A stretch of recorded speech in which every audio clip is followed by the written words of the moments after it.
Hello there. Welcome into a Monday edition of the show. So glad to have you, whether you're listening on your radio, streaming the show online at extrasports1300.com, or you've downloaded the Extra Sports 1300 app to do your listening. And that app is sponsored by Diversus Health, mental health and well-being for all. A veritable cornucopia of sports topics await you, mostly basketball. And I'd love to get your thoughts at 719-247-1313. You could call or text into that number. Also, keep that number handy to win U.S. Senior Open and Switchbacks tickets later on in the show. Or you could find me on X at Gingerly Tweets. So let me get this straight.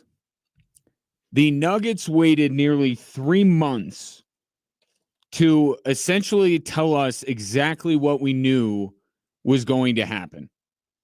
And that's Ben Tenzer being named the full-time GM, or, excuse me, executive vice president of basketball operations. We saw this coming from a mile away. And I'll tell you the exact moment that this was absolutely going to happen, that this was set in stone. May 29th, Josh Kroenke said, quote, "We don't need a cultural reset." That was him saying everything we're doing is right. Michael Malone and Calvin Booth are just bickering and making it super awkward for everyone to go to work. What he essentially said is, we don't need new ideas. We got this handled. We know what we're doing. And therein lies the real debate here. Do they? Because they're just promoting from within. They're not seeking outside counsel. Sure, they brought in Jonathan Wallace to be the, let me check my notes here, executive vice president of player personnel. People at Ball Arena get really upset when you don't call people by their titles. Even he was a lieutenant for Tim Connolly here. So don't let it fool you that they're bringing in somebody from a different organization, which it shouldn't, because it's the Minnesota Timberwolves. So it's essentially Nuggets East, given that Tim Connolly is running the organization and Chris Finch is the head coach.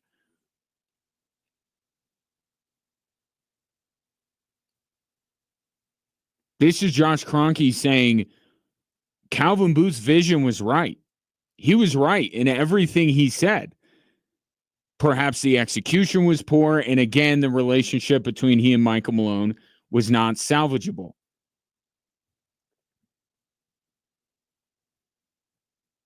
But I think people agreed with the reason for firing Calvin Booth and Michael Malone. Like, if you follow this team, you kind of understood that a change would be made. But when you came to that realization, I think there was some hope that the Nuggets would go headhunting and try to find the best and brightest minds to come in. And I think secondarily, you hope that it will be somebody from the outside, somebody that did not have the loyalty to people within the organization. Right? The fresh set of eyes in this organization, I think, has suffered recently from, even as recently as with Josh Kroenke in firing Michael Malone. He wanted to do it earlier.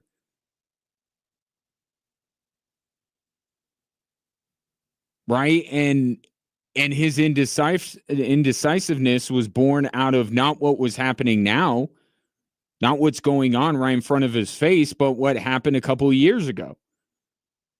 I think that was part of the reason why he was tentative to do it. And any little sign of the Nuggets looking like a championship contender, he's like, oh, no, we're all good. I think the thing that the Nuggets suffer from is the idea that they're everything's the same as it was 2 years ago, and they just need to make everybody love each other again, and the power of friendship is going to put them over the top. When you and I can look at this situation and say, no, real change needs to be made one way or another. And so far, the Nuggets have done no changing. Not really. Promoting Ben Tenzer is not a real change. That's an assembly line. That's the next one up, next man up. And we talk about this with the Denver Nuggets. Maybe the next man up on the roster isn't that good.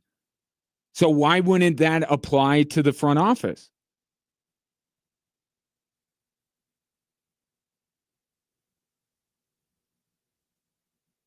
Right? Are we supposed to believe that this front office, for a basketball roster that lacks depth, but the front office is stocked full of the NBA's best and brightest, they've been hoarding them?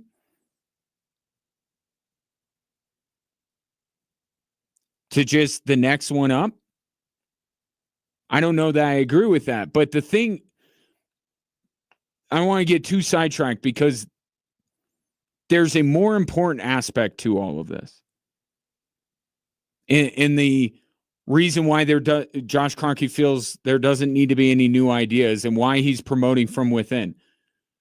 In the initial report, the initial tweet from Shams Charania, he said, both report to Josh Kroenke.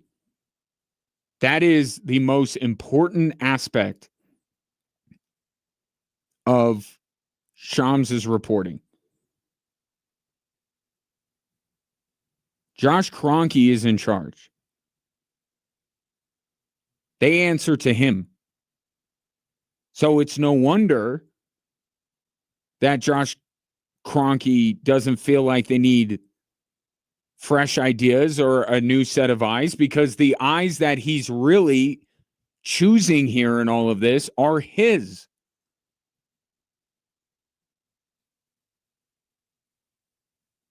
Which I think is a little bit troublesome in this regard.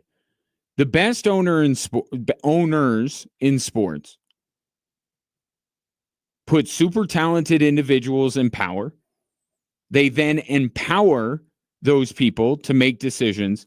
And most importantly, they get out of their way. They don't hover. They don't meddle.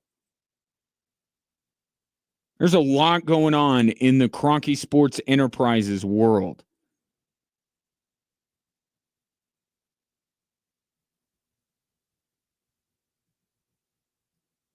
There's a lot of things going on. Should Josh Kroenke be devoting all of his time to overseeing the Denver Nuggets, as this would seem like he's going to? I'll remind you that the conditions in which both the Avalanche and the Nuggets won titles was a very hands-off Kroenke family. And give them credit, because they put Joe Sakic in charge and they put Tim Connolly in charge. That's the thing. That's what some owners don't. It's not good enough for them. It's not good enough that we understand that they're the ones that put these people in charge. They want to have more of their fingerprints on it. And this represents the pendulum swinging the complete other direction. So Josh Kroenke admitted in his postseason press conference that he wasn't, or maybe he even said this when he made the announcement that Malone and Calvin Booth were fired. There's been so many Josh Kroenke press conferences recently, I can't keep track. But he admitted that he was too hands-off when they were going from Tim Connolly to Calvin Booth. And maybe, I don't know what he could have seen. Maybe he would have seen a dynamic between Michael Malone and Calvin Booth that maybe it wasn't going to work. Maybe he could have given a second look to Calvin Booth and really look closely to see if his ideas were the right, not in terms of the overall scope, because we've established that Josh Kroenke is 100% on board with keeping the core four intact and just supplementing it with draft picks. But like the players that Calvin Booth is choosing, maybe some conversations there where could have tipped off Josh Kroenke to feel like maybe Calvin Booth has the right idea, but maybe he doesn't have the right players in mind. Extending Zeke Naji, signing Dario Saric, a drafting of a Peyton Watson and a Julian Strother, giving up a ton of draft capital to make this all happen. Like, I don't know. I don't know if any of that could, but I tend to agree with him that it probably wasn't the best idea to just blindly let Calvin Booth take control of the organization. Okay, and good on him for admitting it.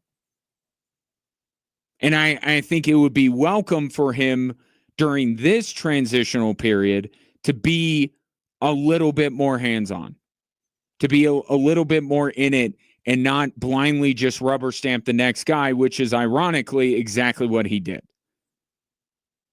But this is even a further pendulum shift to where Josh Kroenke is going to be heavily involved with this, because I don't think this is just, hey, I'm going to be the training wheels for 1 year and then I'm going to let go.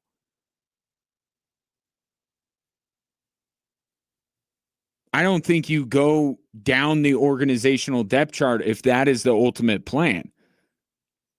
I think it's in Josh Kroenke's mind, and he'll speak tomorrow along with Ben Tenzer and Jonathan Wallace, and maybe we'll get some insight into this. I think Josh Kroenke has every intention of presiding under what he thinks is the next Nuggets championship team, whether that takes, in his words, the 1, the 3, or the 5, 1 year, 3 years, or 5 years.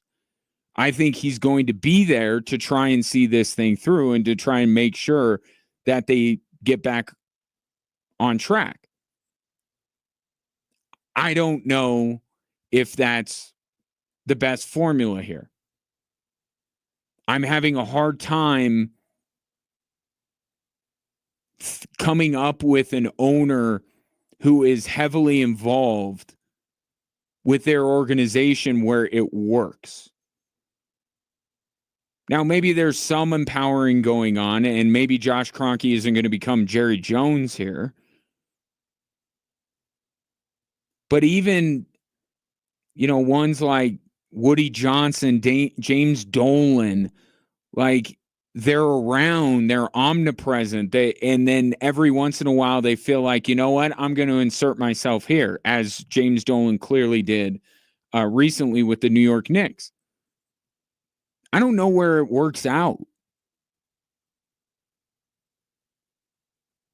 And I think you can say that Josh Kroenke is a better steward of an organization than a Jerry Jones or a Mike Brown or a James Dolan or a Woody Johnson, but just that idea that he's really running the organization. He's not just signing the paychecks, or I guess his dad signs the paychecks, but you understand what I'm getting at. I don't know if that formula works.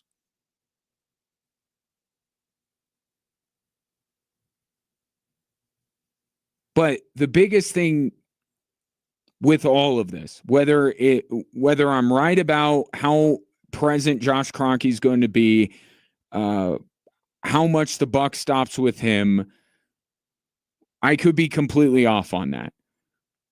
But this whole thing is, what's worrisome is that this is a rejection of new ideas. This is a signing off of the status quo. We're doing everything right. We just need people that can get along better. And I don't think that's what the Nuggets need. I think that's too easy. I think it's too easy to blame the toxicity between Calvin Booth and Michael Malone as the reason for all of the Nuggets' ills. I think the execution of Calvin Booth's plan was poor. I have serious doubts about some of these young players that the Nuggets have put so much into. I have my doubts about the validity of this core four and whether they can even be the core of a championship team.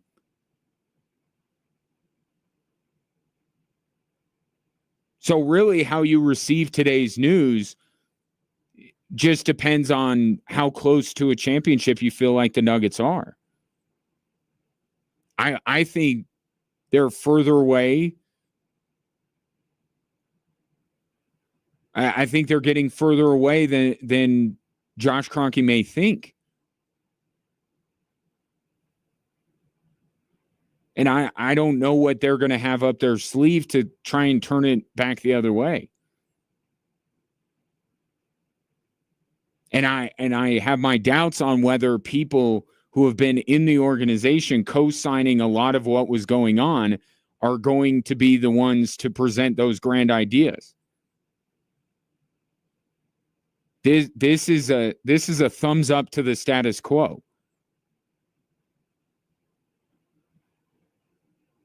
And while I was on board with the idea of hiring David Adelman, I looked at it as the less important job. Like, this is the big gig. The Nuggets, as Josh Kroenke, I keep going back, Josh Kroenke has talked about this himself. They were built under a different financial set of rules. So to me, the path becomes quite simple. Really, you have two choices. Either stop bringing up it as an excuse, right? Don't use it as a reason. Say you're fine. Stop bringing it up like it's keeping you from competing, or you change your roster to conform to these financial rules. And I don't know how just promoting from within constantly and having an echo chamber of your own ideas is going to bring that out of you. I don't know how you're going to arrive at that when you're just getting a bunch of people that you've already hired and don't come at it from a different point of view. So I knew this was going to happen. I knew that Ben Tenzer was going to take over. But I have not warmed up to the idea in the last 2.5 months. I got to tell you, I just haven't. I still think it's not a good idea. But I think that the Nuggets are more broken than Josh Kroenke does. I mean, that has become pretty clear. Take your thoughts on it. 719-247-1313. Much more on Ben Tenzer being the executive vice president of basketball operations, basically the general manager, and then bringing in Jonathan Wallace. We'll get it all sorted out on who's in charge of what tomorrow when they speak with the media. In the meantime, I mentioned that the Nuggets are falling further behind. Well, some news yesterday says that another team may be leapfrogging the Denver Nuggets in the West.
Celebrate America's birthday with a chance at $5,000 in the Red, White, and Win giveaway. You could throw a block party, take an amazing summer vacation, or celebrate however you wish. It's your money.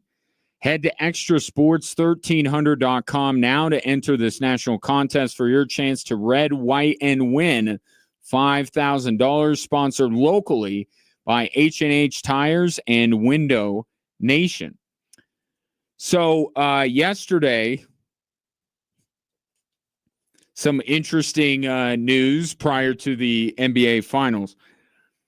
Well, since the Nuggets have won a title, we've already seen them get passed in the last couple of years by Minnesota and OKC. Now I think you have to start making the case that Houston has surpassed them with the addition of Kevin Durant. The two things when I watched Houston this year that they were lacking, experience. And by the way, remember, Houston won more games than the Nuggets did. For whatever that's worth. They did finish higher in the conference. So by some metric, they were already better than the Nuggets. But the two things they were lacking when it really mattered were experience and a go-to scorer. Now, they're already going to be more experienced, having gone through it this year like they did.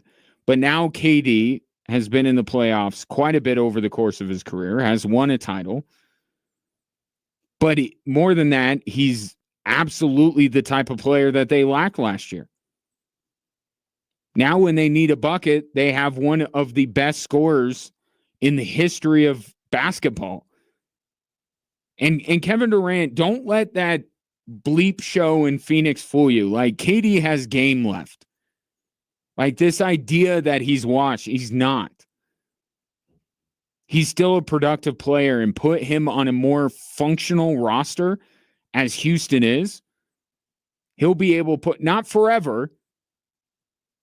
I'm not saying, Houston's going to get great play from Kevin Durant for the next decade. But in the next couple of years, absolutely, I think it's going to be really good KD. Not prime KD, but really good KD, which is better than what they had. And the kicker in all of this, and I guess this is more of a conversation when it comes to the Phoenix Suns and how they continue to just, this whole thing is just a botched experiment.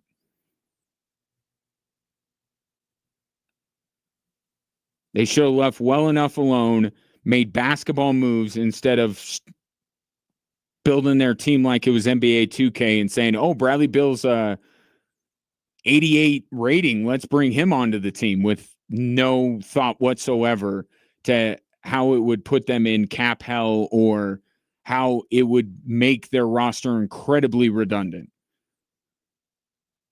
And then they try to extricate themselves. This is the first move of Phoenix trying to get out of all of this, and they get very little in return.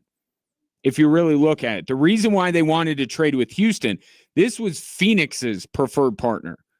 Remember, KD was okay with going to Houston because Houston's a great city and there's no state tax. That has now made its way to the NBA conversation from the NHL side of things. But apparently Houston was on his list. But the reason why Phoenix wanted to engage with Houston is because Houston owns a lot of Phoenix's draft capital. So conceivably, they could trade Kevin Durant to Houston and get their picks back. I want all my picks back, and I want David Putney because I feel like it. Right? That kind of a draft day moment. Here's the problem. They got a pick back. That's it. They got a pick. They got the 10th pick in Wednesday's draft back. A bunch of seconds, which are basically either allow you to absorb a contract or allow you to ship off a big contract like, let's say, a Bradley Beal. So I'm not saying there isn't a practical reason for acquiring a number of second-round picks, but second-round picks are not necessarily the way to rebuild your roster, right? And then you look at Houston's roster, and they still have Fred VanVleet. They still have Alperen Şengün, baby Jokic. And they still have Amen Thompson, who is a rising star in this league. They gave up Dylan Brooks, who even when he's on your side, he wears you out a little bit, right? And Jalen Green, who is exactly what the Rockets didn't need. They looked to him to be their go-to scorer, and he couldn't be. So Phoenix got fleeced. Like, I'll just say that. Phoenix got fleeced. And now Houston, this isn't like a Carmelo to the Knicks deal, where Phoenix ends up getting, 4/5 of the Houston starting lineup.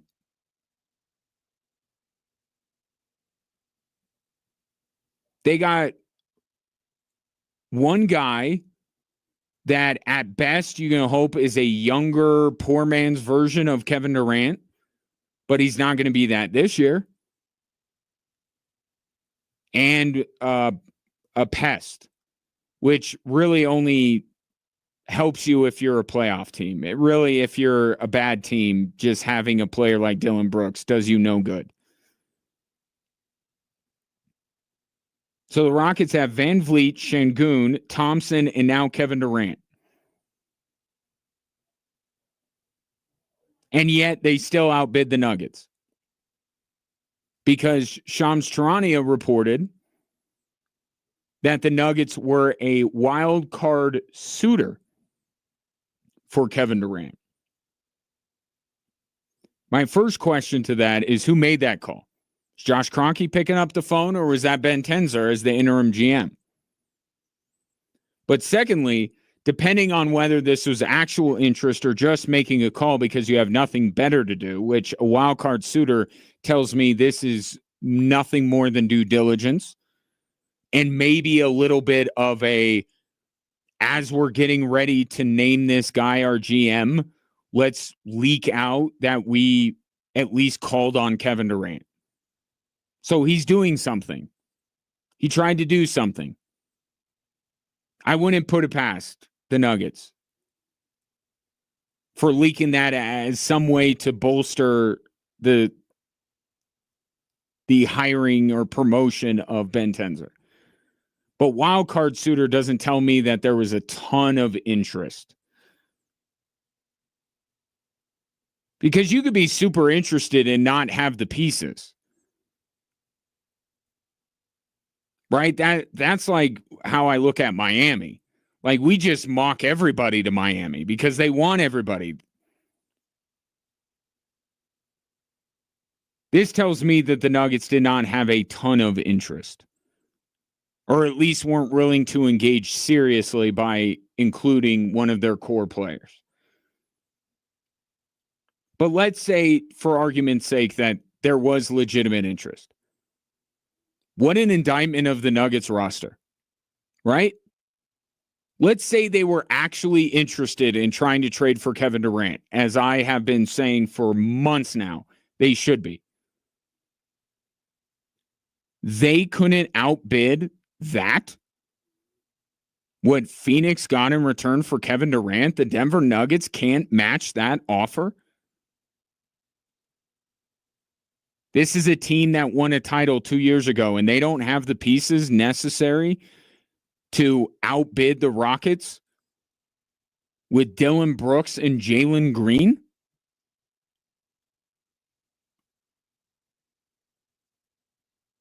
But I'm saying that in the form of a question, but it's actually not, because guess how many picks the Nuggets have in this draft? 0. Guess how many second-round picks they have? Pretty much 0. Guess what they gave up all their second-round picks to get? Offloading Reggie Jackson's contract and trading up to get Deron Holmes. That's, if you wonder where all the Nuggets second-round picks went, that's where it went.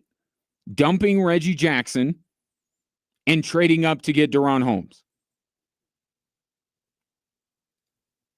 Does that all feel worth it? right now. So they have no draft capital.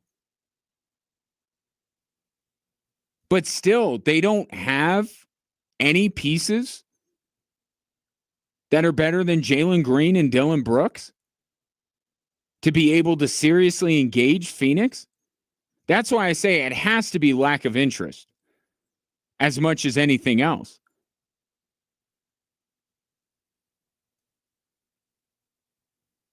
Because I kind of feel like if the Nuggets really wanted to get it done, maybe they could have. But the other part of me says, how much on this roster is truly better than what Houston could offer? Injured Michael Porter, Jamal Murray, who looks further and further away from the player we saw in the NBA Finals 2 years ago. But they don't want Christian Brown. Christian Brown is not wildly popular with other NBA teams.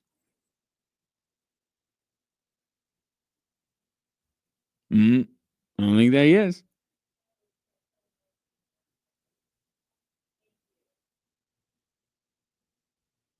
Either way you look at it, this is not a great look for the Nuggets.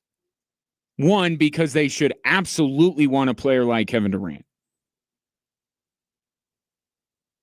And two, either they didn't want him or they didn't have the assets necessary, which is terrible roster management. And it shows how overrated this roster is and how Nikola Jokic warps everyone's brains.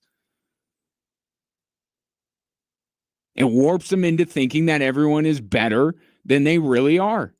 And the Nuggets have fallen victim to this phenomenon more than any other organization in the NBA.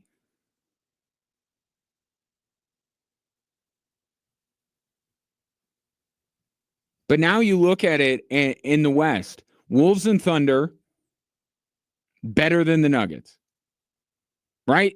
Nuggets aren't beating those two teams. We can agree on this, yes? So, and then now we have this kind of second tier, not second tier in the West, but like, and I guess you could say that a little bit, but just second tier of you're not 100% sure that they can beat the Nuggets, but you're not ruling it out. And that's Houston now with KD, and that's the Lakers with Luka. Maybe you take one in a 7-game series over the other, but the point is you can't rule either team completely out. And we haven't even really embarked on the offseason yet. Both of those teams could do business, and it doesn't seem like the Nuggets are going to do any business. So you have two teams that have definitely passed the Nuggets, two that are pulling even or maybe starting to pass in Houston and LA. And then coming up quickly are the Shaolin monk himself, Victor Wembanyama, and the San Antonio Spurs, who probably not this year. But if the Nuggets continue to not make any moves, will inevitably pass them. I mean,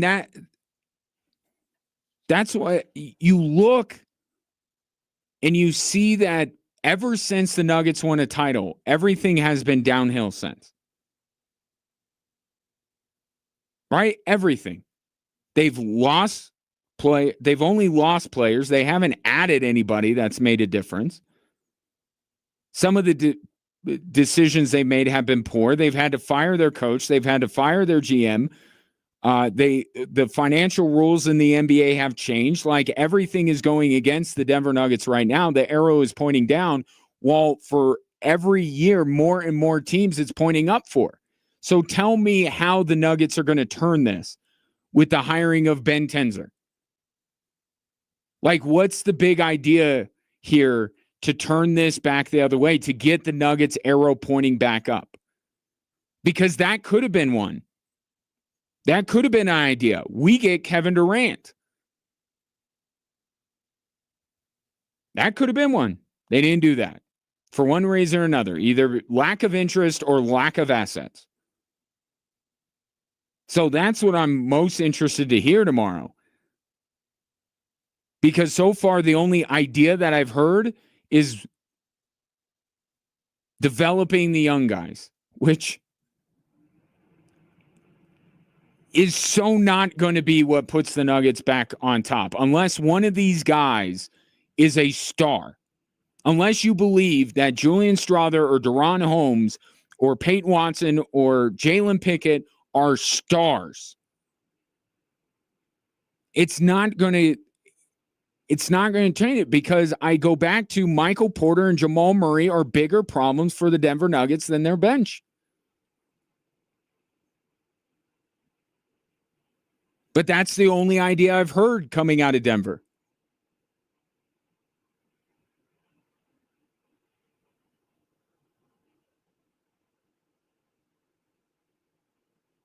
There are arrows pointing down, and here we have more teams. First the Wolves, then this year is the Thunder. Now, midway through the season, it was the Lakers. Now it's the Rockets. Like, who else? Who's going to be next? Because I promise you, there will be another team in the West that will do something and make you believe that maybe they are capable of overtaking Denver before Denver does anything, where you say, well, now they're back on top, that they're better than Oklahoma City, they're better than Minnesota.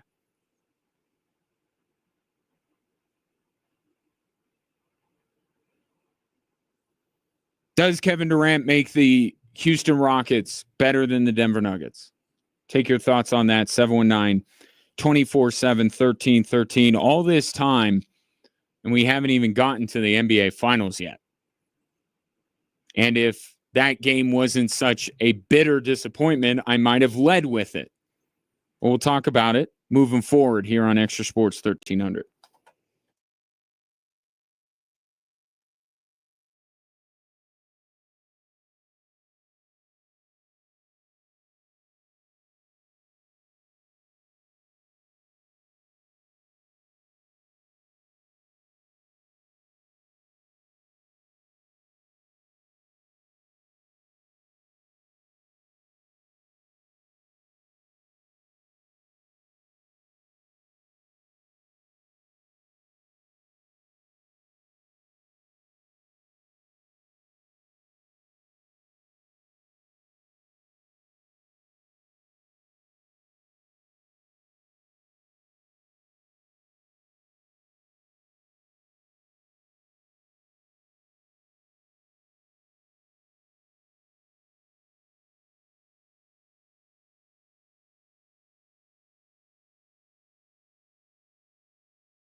Wednesday night, Switchbacks FC takes on San Antonio FC in the second match of the Jägermeister Cup. The first fans through the gates at 6 will get a limited edition Switchback scarf.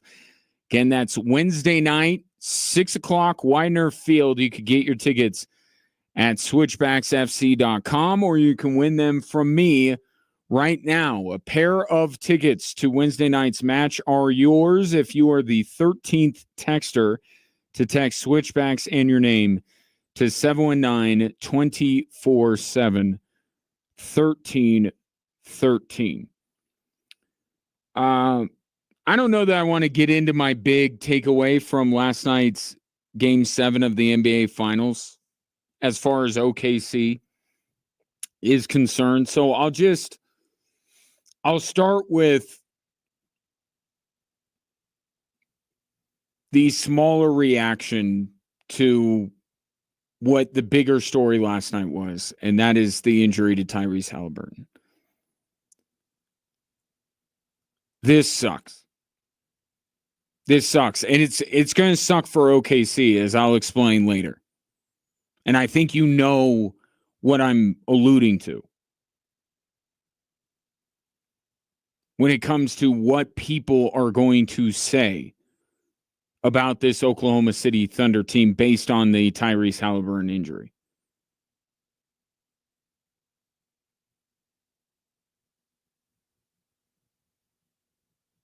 But for him to go down, and especially with the start of the game he had, what, I guess from a selfish point of view, I mean, what were we deprived of?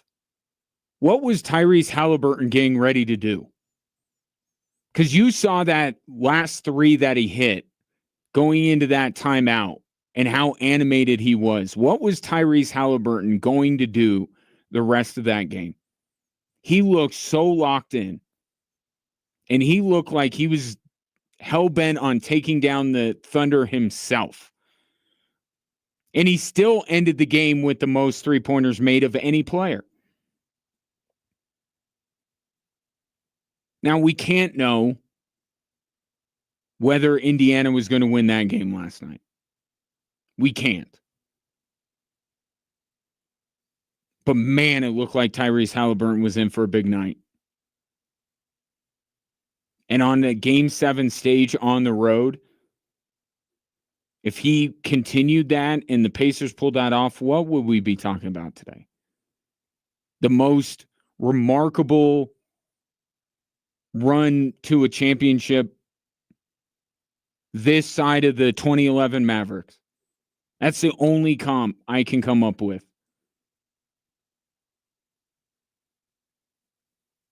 For him to be able to finish out the run he has had with the big shots he has made against Milwaukee and in Madison Square Garden, to be a man on fire in Game 7 and get the Pacers to a win, that would have been unbelievable. And taking any fandom out of it, it would have been the best story of last night. 100%. Tyrese Halliburton going off with one of the best Game 7 performances we have ever seen is a better story than Oklahoma City winning last night. And it is certainly a better story than Tyrese Halliburton ripped his Achilles in the first quarter. I mean, you want to talk about a gut punch to everybody. I mean, even in some ways, I don't expect Thunder fans to, give up this championship or protest it because Tyrese Halliburton was hurt, or even feel bad that they won a title, right? I'm not saying that, but even if you're a Thunder fan or in the building that night, you had to be, certainly on a human level, everybody was gutted by that, understanding what that moment meant to Tyrese Halliburton. But just the idea that you knew from then on Game 7 was not going to be played the way it was intended to be played. right? It wasn't going to be it wasn't going to be a fair fight. It just wasn't.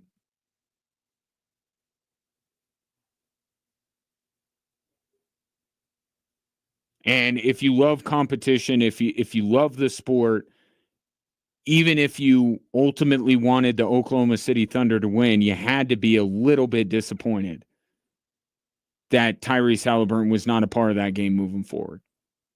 Because if you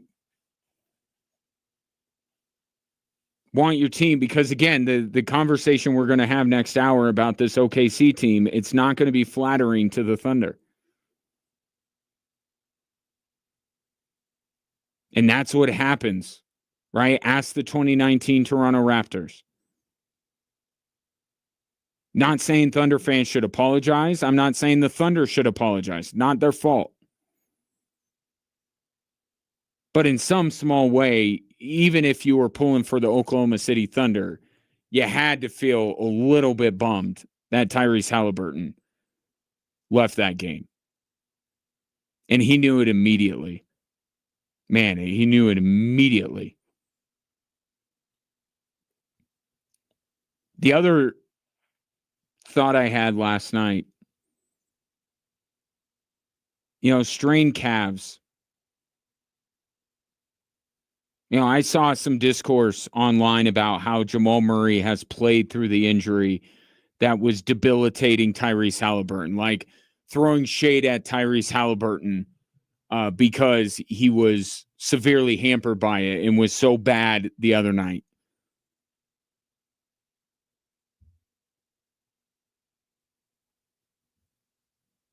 I always want to give credit to players who gut through injuries. But,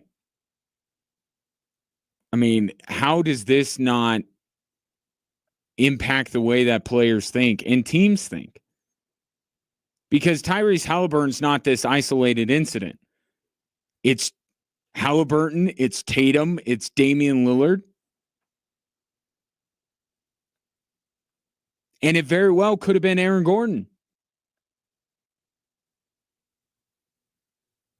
We all give Aaron Gordon all the credit in the world for gutting it out in Game 7, and he's a Nuggets hero for doing it.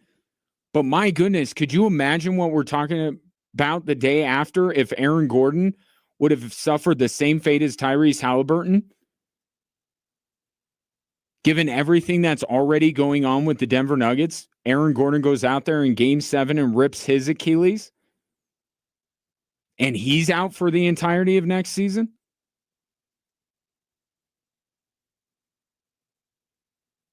As gloomy as it was the day after the Nuggets lost in Game 7, it would be exponentially worse. And I'm not chastising Aaron Gordon or any player that plays through it. Again, they deserve to be praised. But you wonder with this, and we don't need to get into a bigger, I've seen it other places. They should shorten this and lengthen that, and I don't even want to get into all of that because that's playing a doctor. And last time I checked, nobody that speaks into a microphone on a sports station is a doctor. But how could this not alter the thought process for the next player that has a strained calf, or the next team that has a player that has a strained calf? I mean, whether there's something to all of this based on how long the playoffs are or whatever is another story. But, mass hysteria is real. Like the next time a star player gets a strained calf, I bet you they're sitting, even in the playoffs. Because now Milwaukee, Boston, and Indiana can all kiss next season goodbye. It's over. We haven't even gone to the offseason, and all three of those teams can immediately be written off as title contenders next year. Because they're going to be without those guys. I got to imagine this changes some of the thinking in NBA circles. And as a Nuggets fan, how could you not think of Aaron Gordon when that happened? And how the Nuggets could be in the same boat as Milwaukee and Boston and Indiana and be without one of their most important players for the entirety of the next season. I give Tyrese Halliburton all the credit in the world for gutting it out all series long. And you hate to see it. And it's become something that happens in almost every playoff. We see this. But the severity, the lasting impact, we don't always see it. And that, completely sucked the air out of the room. And then from then on, you pretty much knew what was going to end up happening. It was just the route we would take to get there. You knew at that point the Thunder were going to win. Pacers aren't rallying from that. Credit to them for staying in it as long as they did, but there was no way they were going to win that game. No way. 719-247-1313. Coming up next, we'll get to the Nuggets promotion of Ben Tinzer or the removing of the interim tag or whatever the heck they want to call it. What should be the first orders of business for the new brain trust in Denver? That's next here on Extra Sports 1300.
Welcome into the show. Glad to have you. Appreciate you watching the show on our social media platforms, Twitter, Facebook, Instagram, YouTube, the handle, all the same at XTRA Sports 1300. If you would like to participate in today's show, variety of ways to do it. You could call or text into the show at 719-247-1313, or you can reach out on said social media platforms.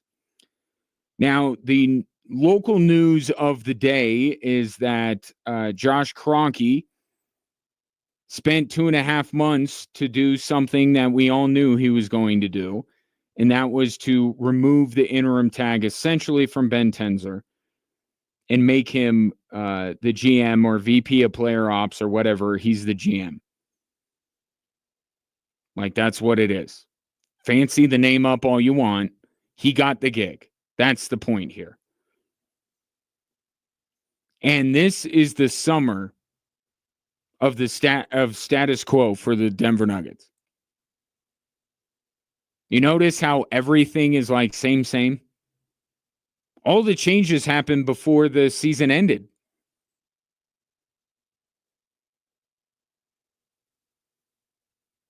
David Adelman stayed on as the head coach. Ben Tenzer stays on as the GM. And also yesterday, news that should send a chill down Nuggets fans' spines everywhere. Dario Saric has opted into his deal for next year. In fact, the only bit of change that has happened is Russell Westbrook opting out. And that isn't preferred. If you told me there only one guy was going to opt in, I would definitely rather it be Russell Westbrook than Dario Saric.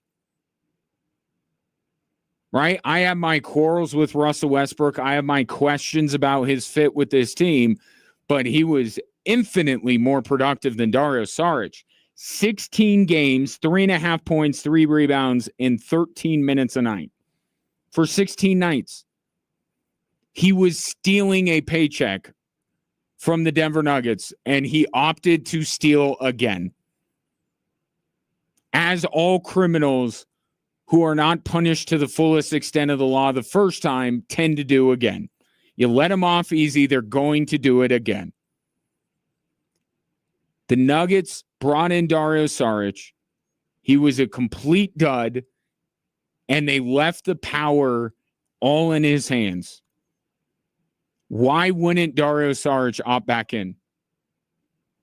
He's got the cushiest gig in all of basketball.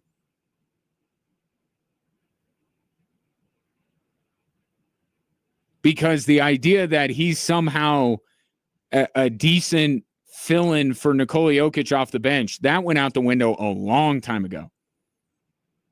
So there is no one thinks that Dario Saric is capable of anything productive. And that's, to me, the best place to be. You know this at your work. Once people start expecting things from you, that's when your life gets difficult. That's when work's not fun. It's when nobody. Now, you don't want to get fired, but Dario Saric was in no danger of getting fired. He had a player option. But nobody expects anything from him, so he could just chill on the bench.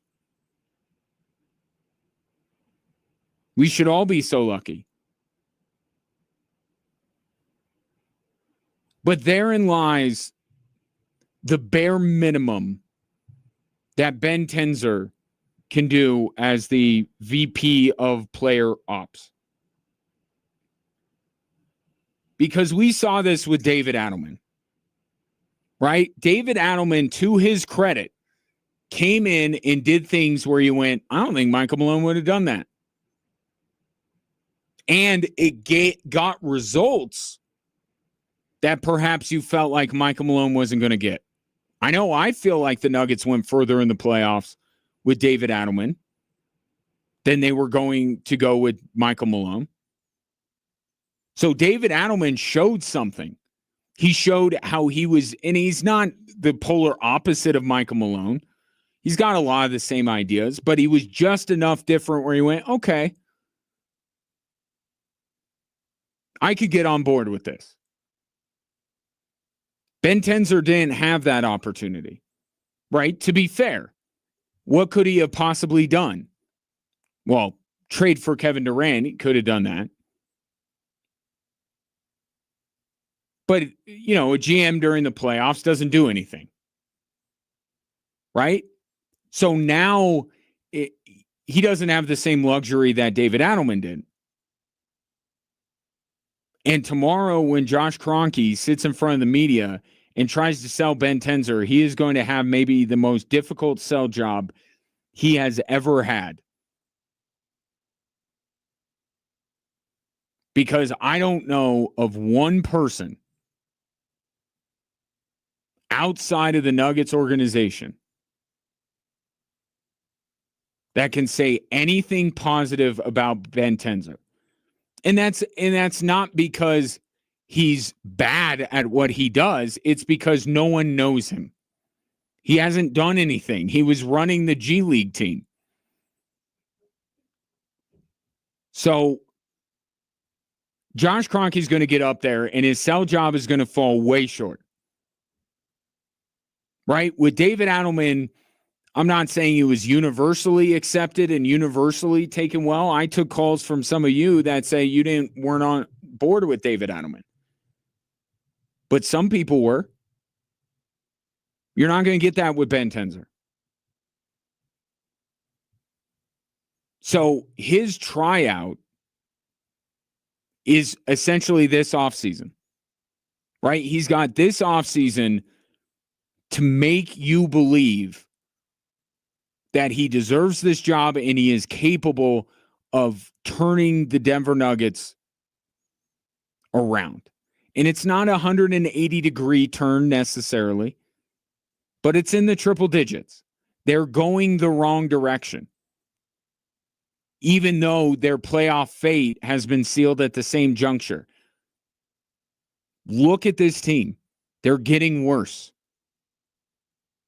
So he has this offseason to prove to you that he's the right man for the job. And how can he do that? Because I've always been kind of stuck between, is it that the Nuggets can't do anything big or will they not do anything big? And maybe that will be a line of questioning tomorrow. And certainly reporters and columnists have tried to get that answer out of the Denver Nuggets. Right? Because we have heard Nikola Jokic say, as currently constructed, they cannot win a title. And you heard Josh Kroenke agree with that. And yet they have done nothing to this point to change the roster as currently constructed. Russell Westbrook chose for them.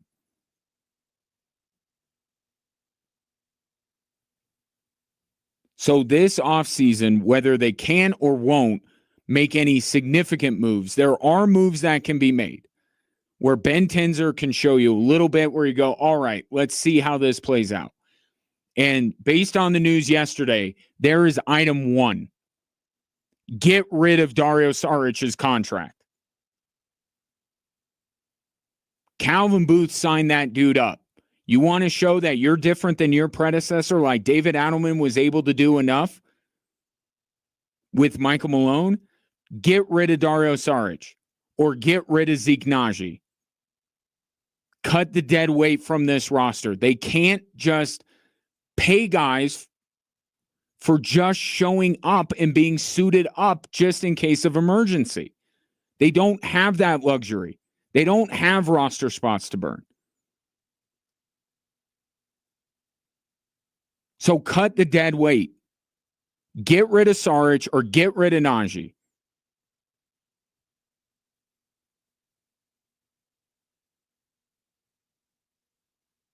That's what Ben Tenzer can do to kind of show that maybe he has some different ideas. Maybe it's not about being different so much as just being capable of doing this job, because we don't even know. We saw that David Adelman was capable of being an NBA head coach. We saw that. Whether you thought he was the right fit to take over on a full-time basis or not, you at least saw that he is capable of being an NBA head coach. We have no idea whether Ben Tenzer is capable of being an NBA general manager. So do something. Other suggestions. I'm just throwing it out, trying to help people. Find a way to get into the draft on Wednesday. I mean, if clearly the direction that Calvin Booth has the Nuggets going in and the vision that he has is clearly the right one, Josh Kroenke believes it's the right one. All right, where's our draft pick this year? Get a draft pick. Do something unexpected. Do something that either reverses the bad that Calvin Booth did or show that you are capable of doing something. Now, it's not going to be the moves that I think need to be made, but that's where I say I still leave open the possibility that the Nuggets simply can't make moves with Jamal Murray and Michael Porter's trade value probably being at all-time lows. Okay, so maybe they can't. Won't is not acceptable. Won't is not acceptable, but can't might be. But there are things that can be done. Because even if the grand plan here is to invest more in the young guys, what does the front office have to do with that? That's on David Adelman and his staff. If Peyton Watson gets better this year, if Julian Strawther gets better this year, Jalen Pickett, you're not going to give credit to Ben Tenzer. You're going to give credit to David Adelman, and you might even give credit to Ben Tenzer's predecessor and say, oh, wait a minute, Calvin Booth was right. So why did they fire him again?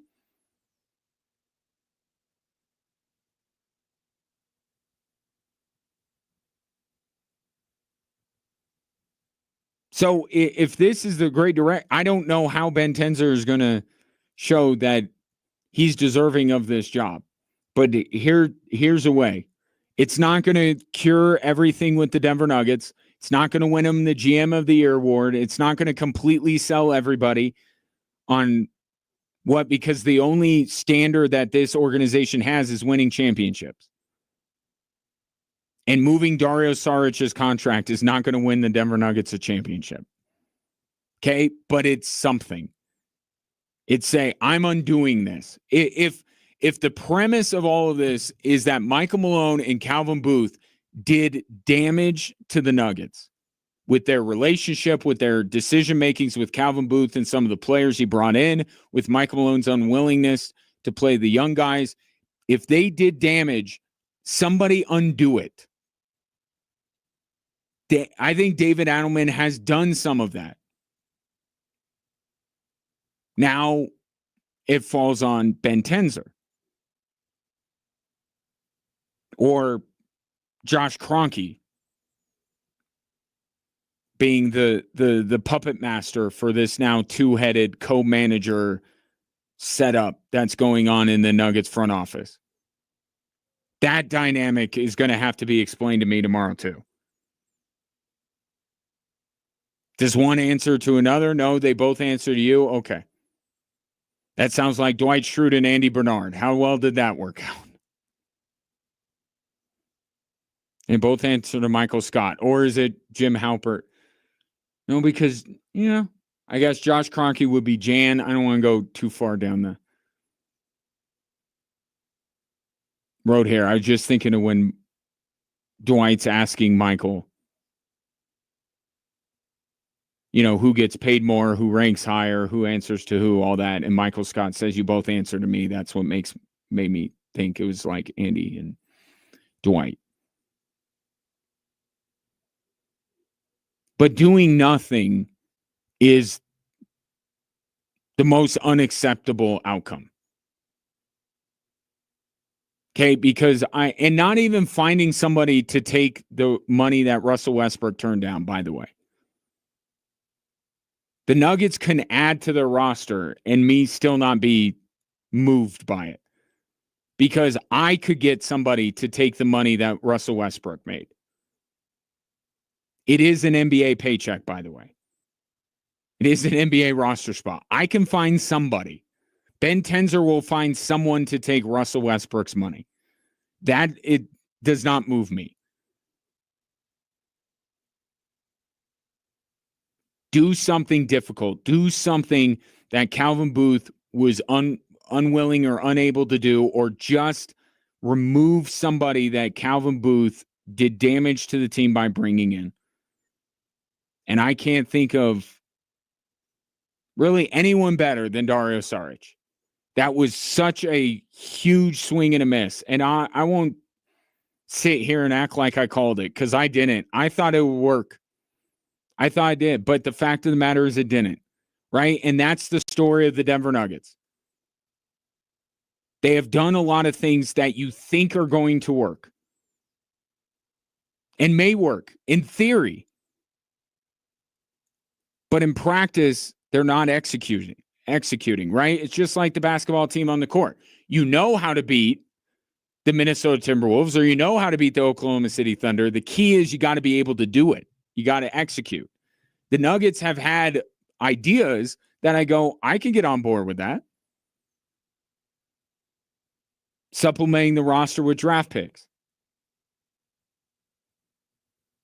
Bringing in a Russell Westbrook, bringing in a Dario Saric. I saw the merit in all of it. But if it doesn't work, it doesn't work. And you got to find something else. That's the line of work that you were in. So get Dario Saric out the door as quickly as he opted back into the door, and that would be a good start for Ben Tenzer as the general manager of the Denver Nuggets. Take your thoughts on the hiring, 719-247-1313. Coming up next, the people that opined about the road the Nuggets took to the NBA title, I would love to hear what they have to say about this Oklahoma City Thunder run. That's next here on Extra Sports 1300.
Pro rodeo champions from the U.S. and Canadian circuits, plus national champs from Mexico, are coming to Colorado Springs July 8th through the 12th for the Pikes Peak or Bust Rodeo. Payouts are over $1 million, and the competition will be fierce. Tickets available now at pikespeakorbust.org. Remember when the Nuggets won a title and what proceeded was just a bunch of people saying that they had the easiest path to the NBA Finals ever, and that disqualified them as being a worthy champion almost? What are those people going to say about the Thunder? I'm genuinely curious, because I think the mistake that people made, and certainly there are some metrics in there where you look at the Nuggets' path and say it doesn't stack up to some of the other recent champions. I think even the most diehard defender of the Denver Nuggets can look at, Minnesota was just getting started. No Jaden McDaniels or Naz Reid, which says a whole lot about how the series goes between those two teams, wouldn't you agree? And the Miami Heat were not the most formidable team to come out of the West, or the East, excuse me. So there are some reasons, but I think what happened more than anything else is people saw the Nuggets make it look easy and then said, oh, it must have been easy. As in, their path was weak. Still had to go through Anthony Edwards. Went through Phoenix before Phoenix screwed it all up by acquiring Bradley Beal. Went through LeBron and AD very quickly, I might add. And then they did beat the myth of playoff Jimmy. So I'm not saying that it's like Dirk's run in 2011, but was that an easy road to a title? I don't think it was easy, but the Nuggets made it look easy.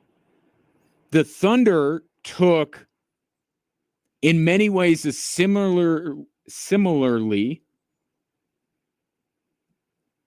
easy road and made it look difficult. Right? They had three teams along the way whose a key player on all Memphis, Denver, and Indiana all suffered significant injuries. Significant players suffering significant injuries. They faced two teams that had fired their coach with weeks to go in the season, and they were still pushed to the brink of elimination twice. The Nuggets never even sweated a single one of their series. And it's not, and this is not a Nuggets versus Thunder. Look at the 2022 Warriors. Look at the Bucks. Look at the Lakers in the bubble. Everyone wants to detract from the Lakers in the bubble. That was probably the most difficult path to an NBA Finals. In terms of health, in terms of quality of team, in terms of circumstance. Everyone wants to put an asterisk on that one. Where's going to be the asterisk on the Thunder title? The Thunder, I don't know how this Thunder team doesn't become the most discredited NBA champion ever.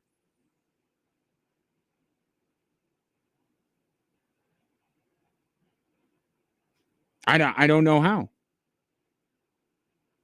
They should have, and even you saw it. You saw how this team didn't quite have the killer instinct that some of their predecessors had because the Pacers hung around till the end of the game. The Thunder should have buried Indiana when Halliburton got hurt. They should have buried him. They should have been up by 15 in the blink of an eye. But yet it took them almost the entirety of the game to finally put Indiana away. So I guess I'm having two conversations simultaneously here. I am saying that if you want to discredit the opponents and the path that previous champions have taken, as for local interest, the Denver Nuggets of 2023, then you have to do the same thing with the Oklahoma City Thunder, if not to a greater extent. And it also speaks to, if we're looking at this new era of parity in the NBA, how Oklahoma City does not measure up to some of their predecessors.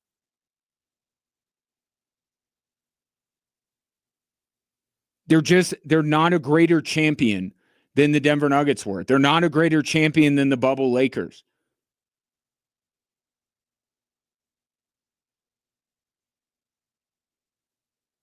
But here's another reason why the Oklahoma City Thunder will be the most discredited NBA champion in history. It's really hard to defend the way they play basketball. I'm not saying it has to bother you to the degree it bothers people, but the way that the Thunder play, the inequitable whistle that are in all of their games, the grifting for fouls, the egregious nature of Lou Dort just barreling into a Pacers player and falling down like he's a small child.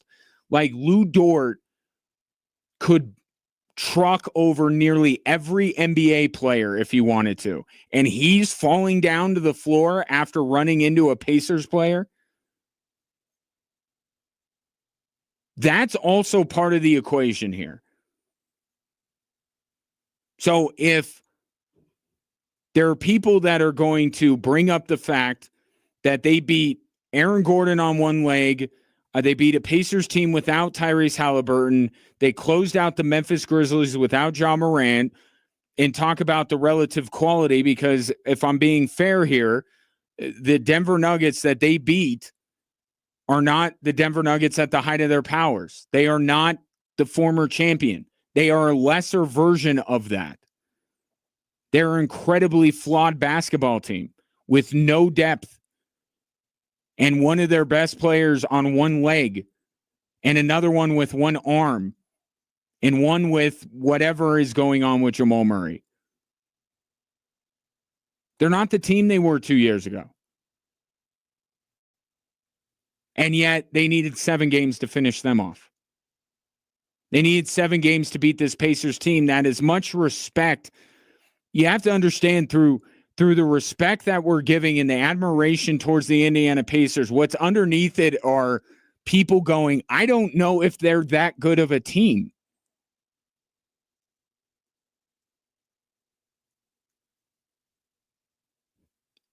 Right? Like they've had to use some, devil magic to get through the NBA playoffs.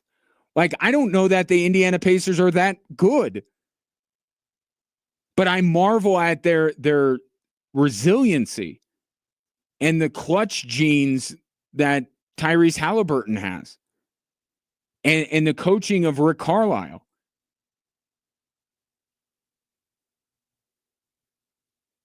But come on, we had it right when the series started.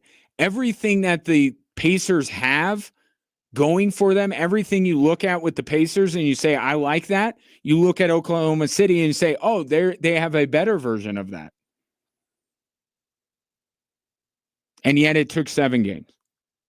And I mean, it's not like a championship, it counts. No one's going to actually put an asterisk on it. No one's going to take it away. But if we're in the business of picking apart these playoff runs and these champion teams, now that we are devoid of dynasties and devoid of super teams, and all of these teams have flaws, right? That's kind of part of it. Adam Silver's new NBA is you're okay, I'm okay, but we're both not okay. Like, there are no perfect teams here. And they're playing lesser, not perfect teams on the way through. Like, you can do this to everybody. You can do this exercise to everybody that has won a title in the last 7 years. Except, and I keep going back to it, like, look at that Lakers 2020 run. Like, I am the last person that is going to be doting on the Los Angeles Lakers, but I got to be fair here. I don't get why that's the one that everyone wants to diminish. The Toronto Raptors won their title because Klay and Kevin Durant got hurt, right? We agree on this. Still had to make it through the East. And I would say that the Raptors would be, for me, the current title holder until this Thunder team came through.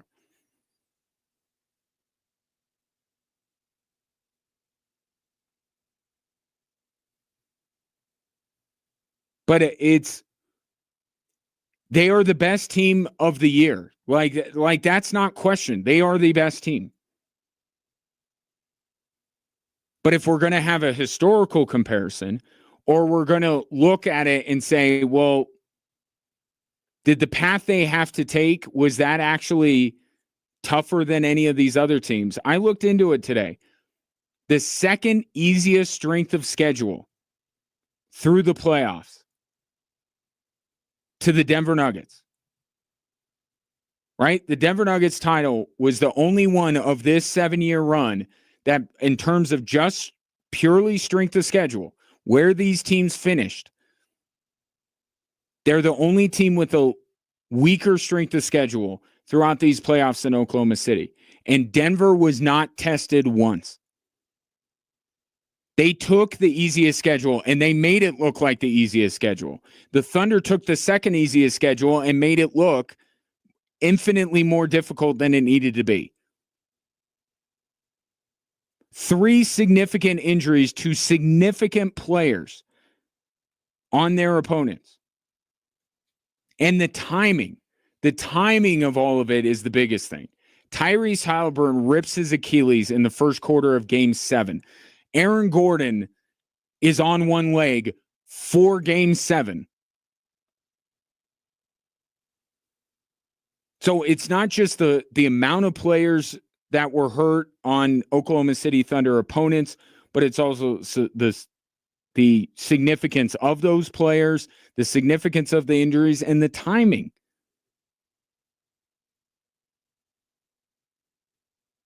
They had the second most losses in the playoffs of any one of these teams that have won a title in the last 7 years, except Toronto. So second easiest schedule to Denver. Yet they've lost more games in the playoffs than any of these champions not named the Toronto Raptors. I put it all together and I say, if you're trying to make this Thunder team out to be an all-time great team, you're wrong. And if you think that they went through some kind of a gauntlet to get to this NBA title, you're wrong. They were incredibly fortunate.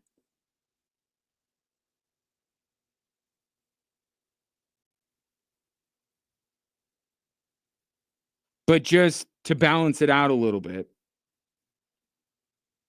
so it's not all dumping on the Thunder. You know what the best part of this is? They have a legitimate chance to legitimize this championship by winning another one. The credit that the Thunder deserve is that they got this team together and they immediately won a title. They got here kind of early, which means that they should have more time to win another one. I'm not going to talk about a dynasty. I'm talking about just them getting a second one, because that has eluded every single one of these other teams. And you look, every single one of these other teams were at the end of their championship window because either they started to hemorrhage talent or they, just got older. Right? But look at, and it's like with the Denver Nuggets, they're winning their title. We're seeing this now. Their window is closing, if not completely closed right now. Josh Kroenke said it himself. Their window opened up in 2020. That means there are 5 seasons in which the Denver Nuggets have competed for a title, have had a roster capable of winning a title. They are at the end of their window. The Lakers lost players. Milwaukee lost players. Like you look at Toronto, obviously lost Kawhi Leonard. The chance that the Thunder have in front of them is that they can legitimize this title by winning another one. And they would then stand above all of these teams. Lakers couldn't win another title. Nuggets couldn't win another title. Raptors, Warriors, go on down the list. Boston, are we sure that Boston's going to win another title? The Thunder have a real chance before the second apron gets to them. It might be just going back to back. That might be their only chance because who knows what's coming down the road from Adam Silver's NBA. But they're not going to lose anyone this offseason. And these players who are very young, and that's the other part of it. They're a young team, and part of the reason why they weren't wholly impressive on their way to a title was because of their youth. Right? It's a big reason why they messed around with some teams and didn't put them away. It's why they needed some of these things like Halliburton's injury or Gordon's injury to ultimately tip the scales in their favor. It's because they're young. They don't have that killer playoff instinct yet. But they may have it now. But I think OKC, I think you put them right near the bottom if you're ranking these previous NBA champions in this 7-year stretch. But if they turn around next year and win another one, fall right up to the top. Because none of these other teams have been able to do that. So there's a lot left that Oklahoma City can accomplish. I'm just not going to bend over backwards to praise Oklahoma City when at the end of it all, I was very underwhelmed with what I saw from OKC. And it's hard for me to not look at what has happened, maybe not in the Nuggets series, but last night, the way that Halliburton started that game and what I thought we were in for, and then he gets hurt. It's hard for me not to think that maybe we were going to get a different result last night. There's no way of knowing for sure. But I definitely have that feeling. 719-247-1313. Your chance to win U.S. Senior Open tickets coming up next.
The 45th U.S. Senior Open back at the Broadmoor this week, June 26th through the 29th.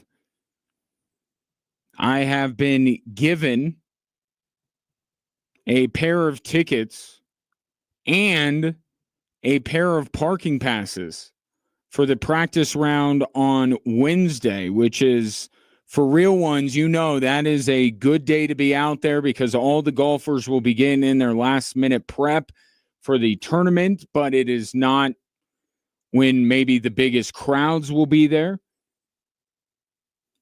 So if you would like a pair of tickets and a pair of parking passes, that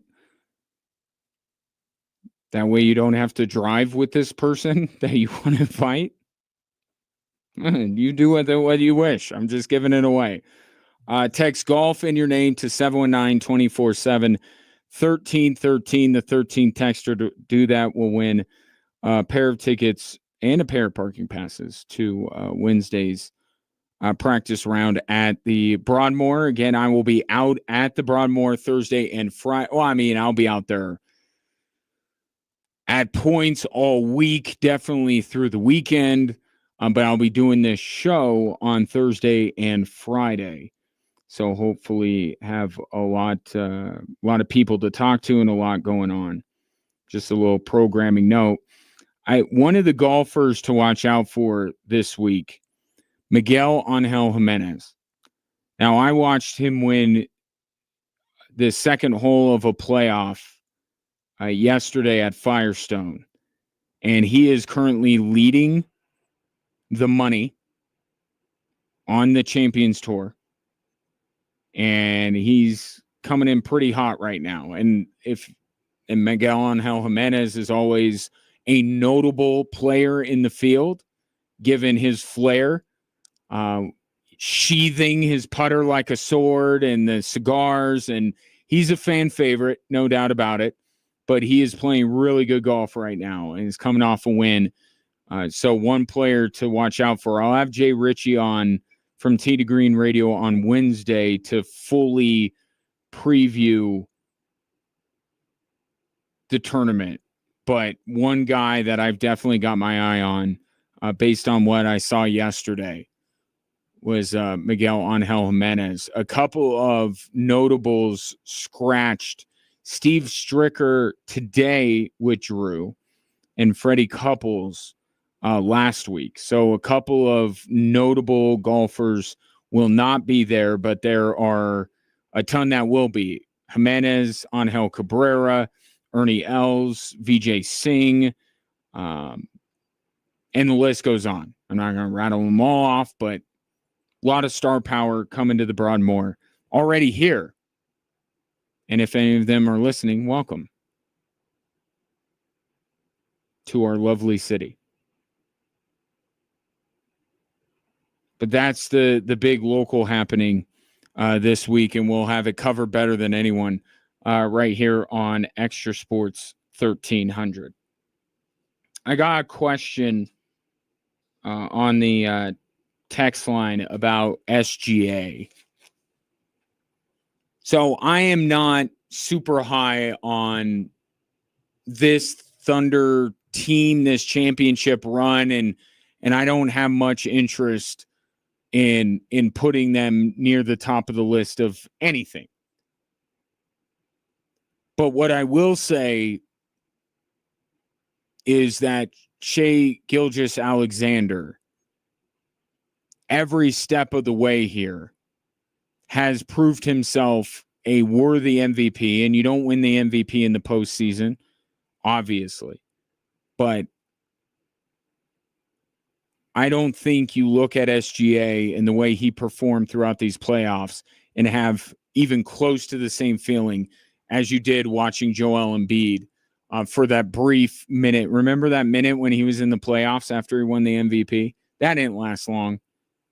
Like, SGA backed up his MVP, and I got to give him a lot of credit for that. But he's a part of the team, but he's kind of independent. When I look at this OKC team, I look at the parts around him, all these younger guys. Like Chet Holmgren is not a star, I don't think, or Jalen Williams, or, I don't think they're there yet. But you have Shea, who is a star. And there were times where this still very young Thunder team turned to him and said, help us. And he did. I mean, game 4. Remember how big of a game that was, how impactful that was on the entire series. And that was SGA taking over down the stretch of that game and willing Oklahoma City. So when I talk about OKC, even though Shea Gilgeous-Alexander is a part of that team, in some ways he's independent, because if I'm buying in to something, if I'm going to dote on anything OKC related, it's SGA.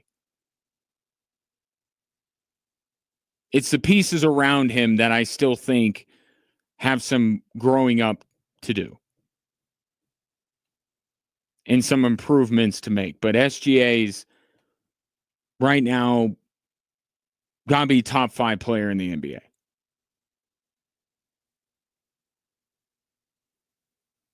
Jokic, Giannis, Luka,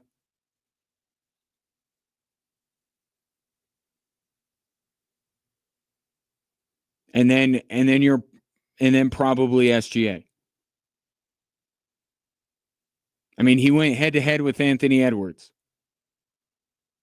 And you saw that there's some things that Shea has that Anthony Edwards doesn't at this point.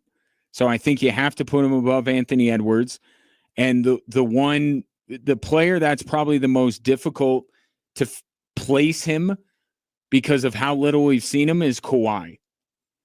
Right? Like, if Kawhi is healthy, and we saw it in the Nuggets series, right? It's just the problem is the Clippers also have James Harden, and so it kind of all evens out. Kawhi is a beast, so it's like when he's healthy, but at some point you got to move him down the pecking order because he's not. So I think that's probably where I put SGA at this point. I probably put him 4th. Anthony Edwards isn't ready yet, which is fine. He's young. Tatum would be another player in there. Would you put Tatum over SGA? I wouldn't. But certainly Jason Tatum could be like the next guy right behind SGA. I think it's Jokic and Giannis, absolutely 1 and 2. Luka 3. SGA 4, but right there with Luka. Like, just give it one more year and Shea might surpass him. But he was brilliant and deserving of the finals MVP. And we can quarrel about the regular season MVP, but at least the dude backed it up with a terrific postseason run. 719-247-1313. Take your thoughts on the NBA finals. We'll reset with the finals, with the big NBA trade, and the not so big decision made by Josh Kroenke in the Denver Nuggets.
Hello there. Pleasure to have you on this Monday, whether you're listening on your radio, streaming the show online at extrasports1300.com, or you've downloaded the free Extra Sports 1300 app to do your listening.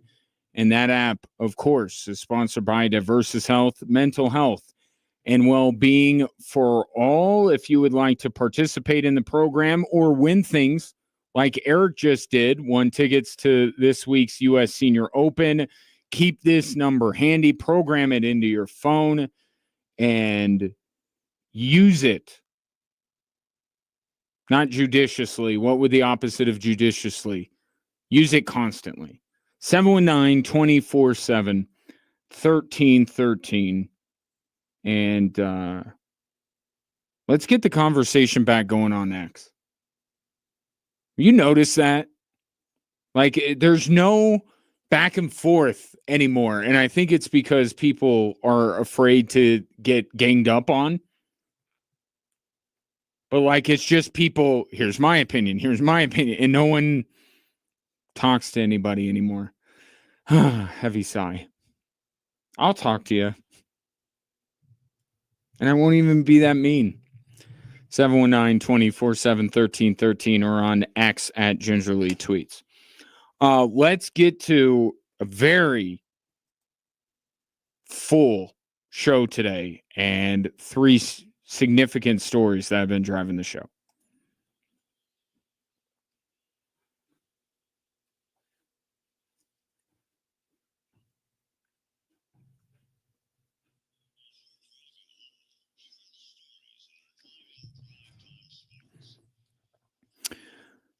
Now, for most radio programs, story number one would be Game 7 last night, and I'll get to that, but being a local host, the local story will take precedence.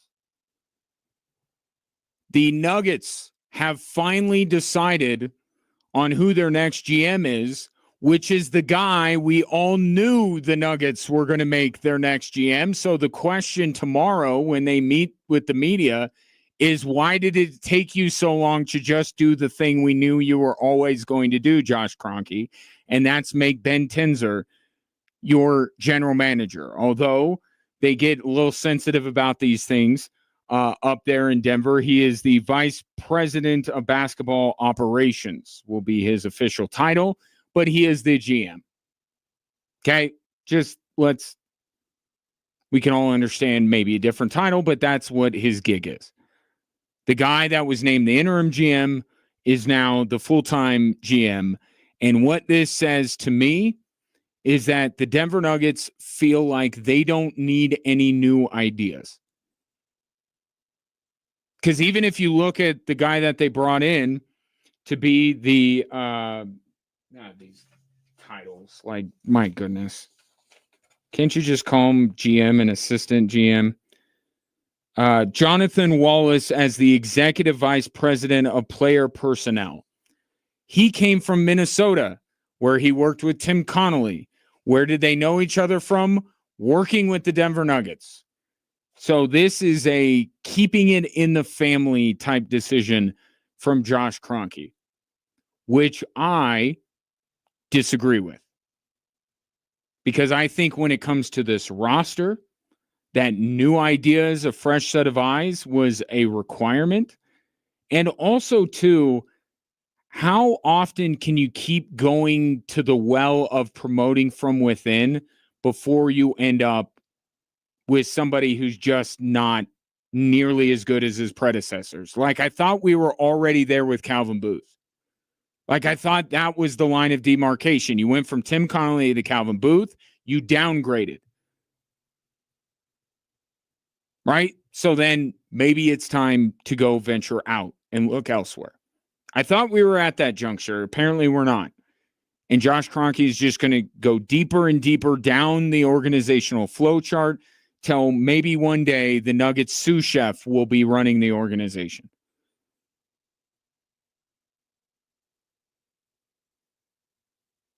I think this team suffers from a loyalty problem. I think that they are somewhat not jaded, but they overrate the players on their own team, as many teams do, by the way. But I think they're suffering from this right now. And I think the only thing that can free them from it is somebody from the outside going, you know, I'm just throwing this example out there. Jamal Murray's not, you keep banging the drum that he deserves to be an all-star. He's actually not an all-star caliber player. You realize that continuing to pay Michael Porter is a bad idea, and you should move on from him as soon as possible. Like, I'm not saying that that's what the new guy or girl would say, but you leave no room for that to be the case when you are just looking for an echo chamber of your own ideas.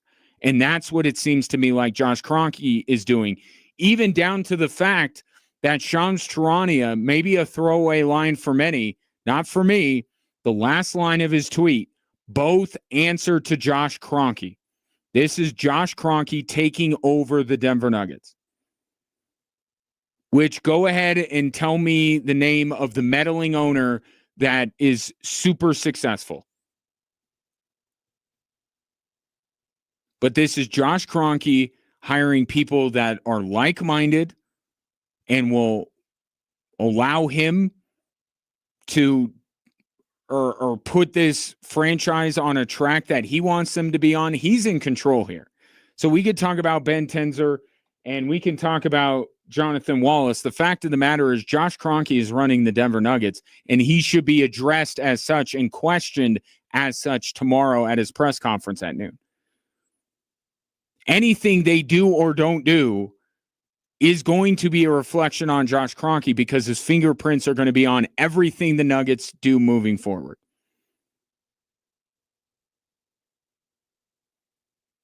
But I don't think this is a good move in any way, shape, or form. I don't. But it's the decision that I knew Josh Kroenke would come to.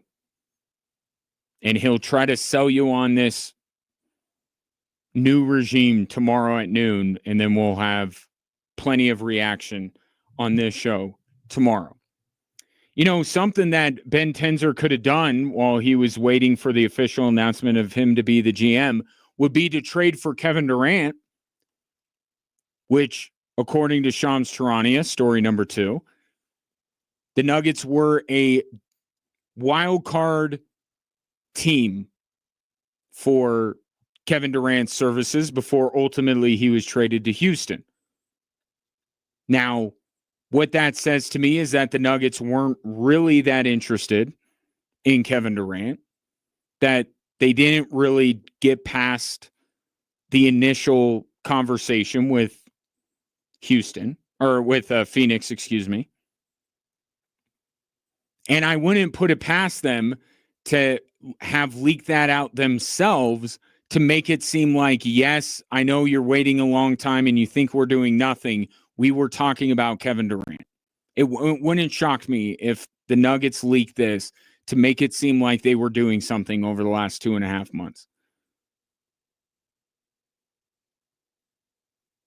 But Kevin Durant is now a Houston Rocket. And given that the Phoenix Suns absolutely got fleeced in the deal, you can add the Rockets to the list, a growing list of teams that are surpassing the Denver Nuggets in the Western Conference. First, it was Minnesota. Then it was OKC. Midway through the season, you could argue that the Lakers got on the Nuggets level or will someday very soon surpass them. And now the Houston Rockets. So you say 2 are definitely better. Houston and LA, we can debate. And then don't forget about San Antonio coming up very quickly. The Nuggets, since they won a title, keep getting jumped by these teams. These teams are making significant moves to get better, and the Nuggets' answer is we're going to let Julian Strother shoot the ball more.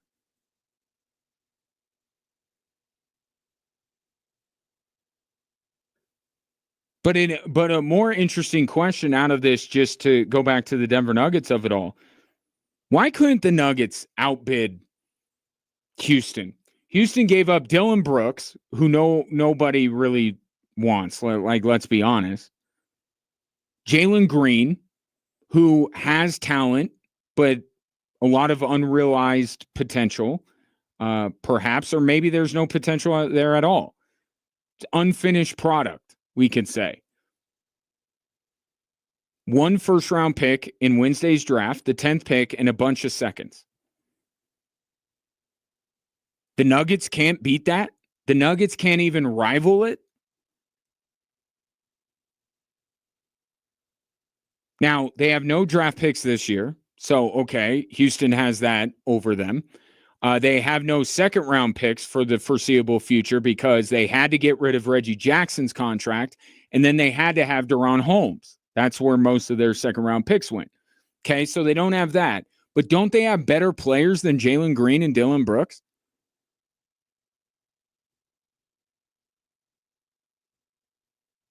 Couldn't you make the case, if healthy, Michael Porter Jr. is a better player than Jalen Green? Couldn't you say right now Jamal Murray is a better player than both Jalen Green and Dylan Brooks?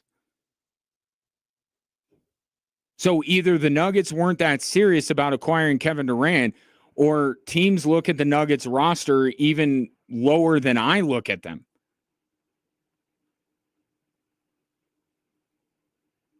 Perhaps that will be asked of the Nuggets brass tomorrow. Because it really doesn't seem like a lot that Houston gave up. It really doesn't. And when you're the Denver Nuggets, you also have to think about what teams are doing around you. Not just that Kevin Durant would be immediately the second best player on the Denver Nuggets and an upgrade over everyone not named Nikola Jokic on that roster, but you also keep him away from a team that's not that far away from surpassing you. Remember, Houston had a better record than the Denver Nuggets this year. They just didn't know what to do with themselves in the playoffs. Kevin Durant knows what to do with himself in the playoffs. And the one thing that Houston was lacking, a go-to scorer in the playoffs, they now have. So when it's an arms race like it is perpetually in the Western Conference, you also have to think about keeping one of your rivals from getting something to make them better. And the Nuggets, for whatever reason, either because they have no assets to trade, which is a problem, or because they're not interested in Kevin Durant, which is probably even worse because it makes me more fortified in my belief that they greatly overrate the players on their team. And now Kevin Durant's in Houston, and you can make the case that Houston is now better than Denver. It's a bad day. Bad day, couple of days for the Denver Nuggets. And then you have a division rival hoisting the Larry O'Brien trophy, which is, at long last, story number 3. The Oklahoma City Thunder did finish off the Indiana Pacers last night in Game 7, but the story is Tyrese Halliburton. Tyrese Halliburton was going off in the first quarter of that game, and then he ripped his Achilles, and the fate of the Indiana Pacers was sealed. So from a game perspective, gut punch to everybody watching, right? No one wanted to see Tyrese Halliburton go down.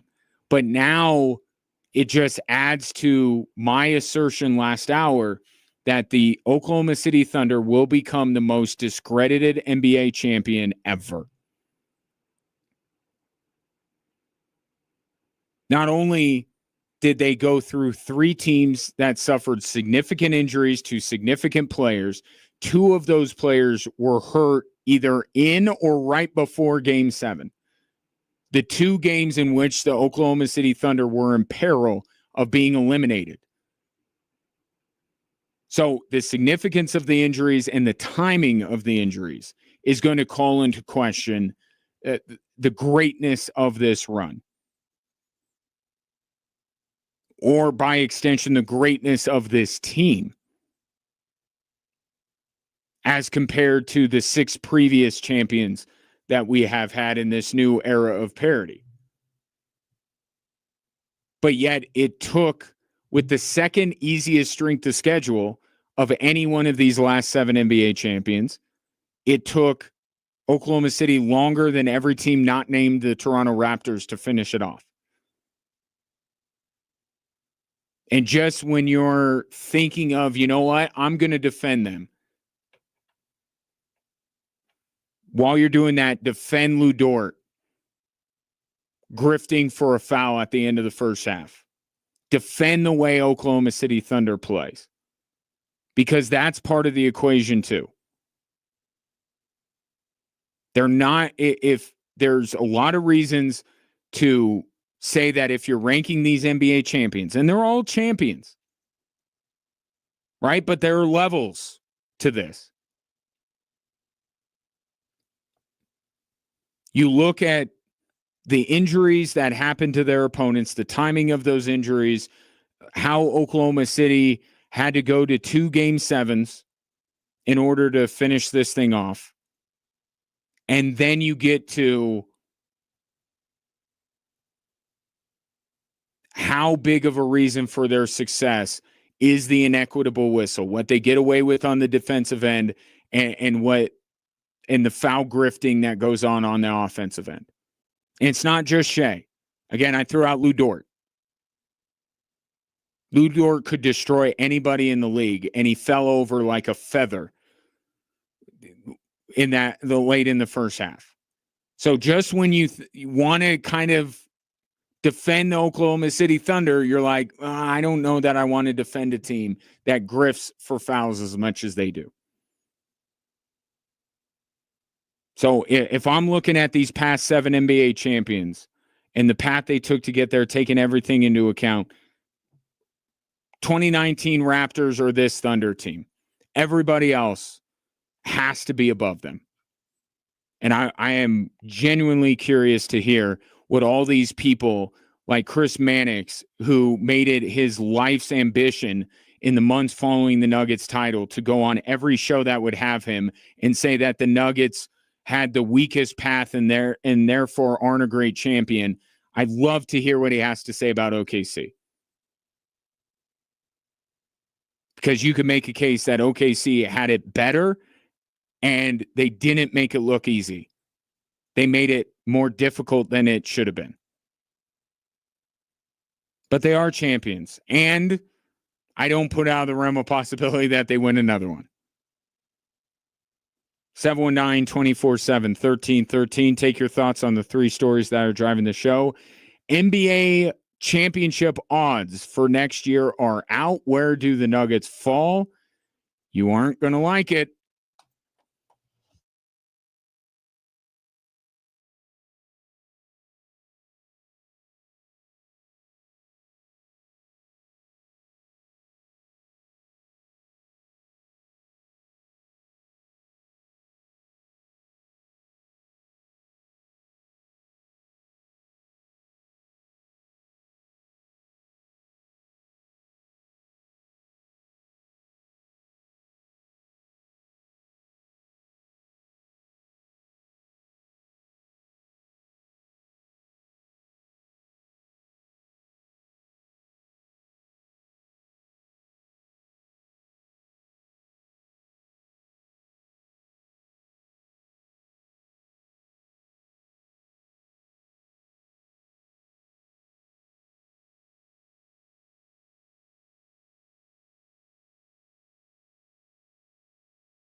Wednesday night, Switchbacks FC hosting San Antonio FC in the second match of the Jägermeister Cup. Kickoff is at 7, but you're going to want to be there at 6 when the gates open, because the first fans through the gates will get a limited edition Switchbacks scarf.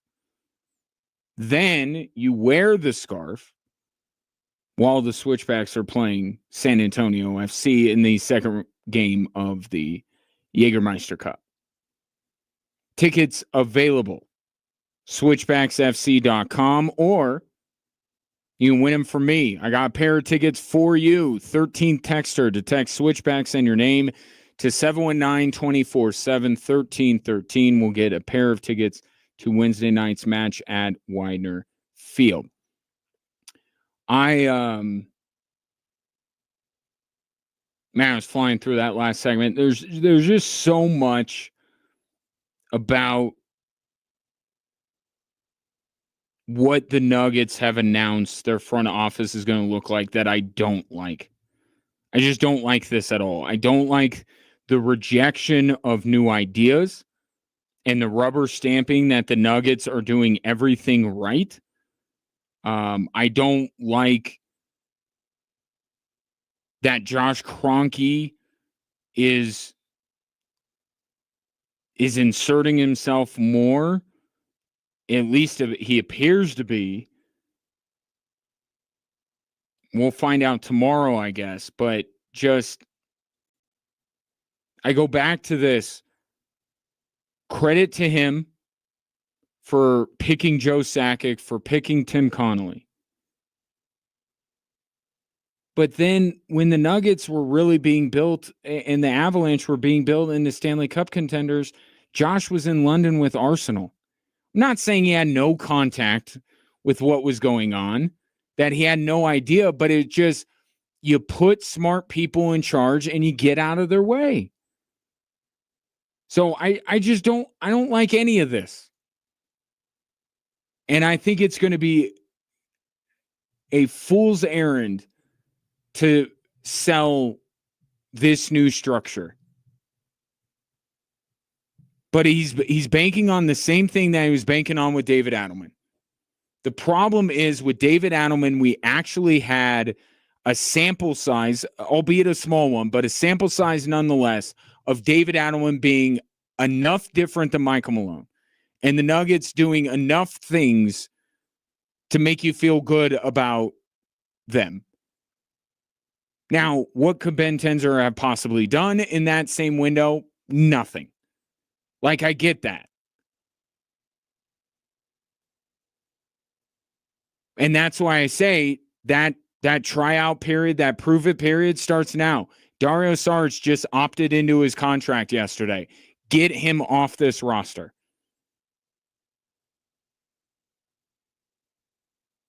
Undo some of the damage that Calvin Booth did. That's how you can show that this could work to the level that I and others think that David Adelman will work. But this just seems like it's the easy road. It's promoting an echo chamber of the same ideas being bandied about. It's overrating your own talent, and it's just a lot of the things that are going wrong with the Denver Nuggets since their title feel like they're going to continue. And remember, this is not just about for this offseason. This is about when Michael Porter's contract is up, what you're going to do with that. Are they really going to pay Christian Brown $30 million a year? Are they really going to do that?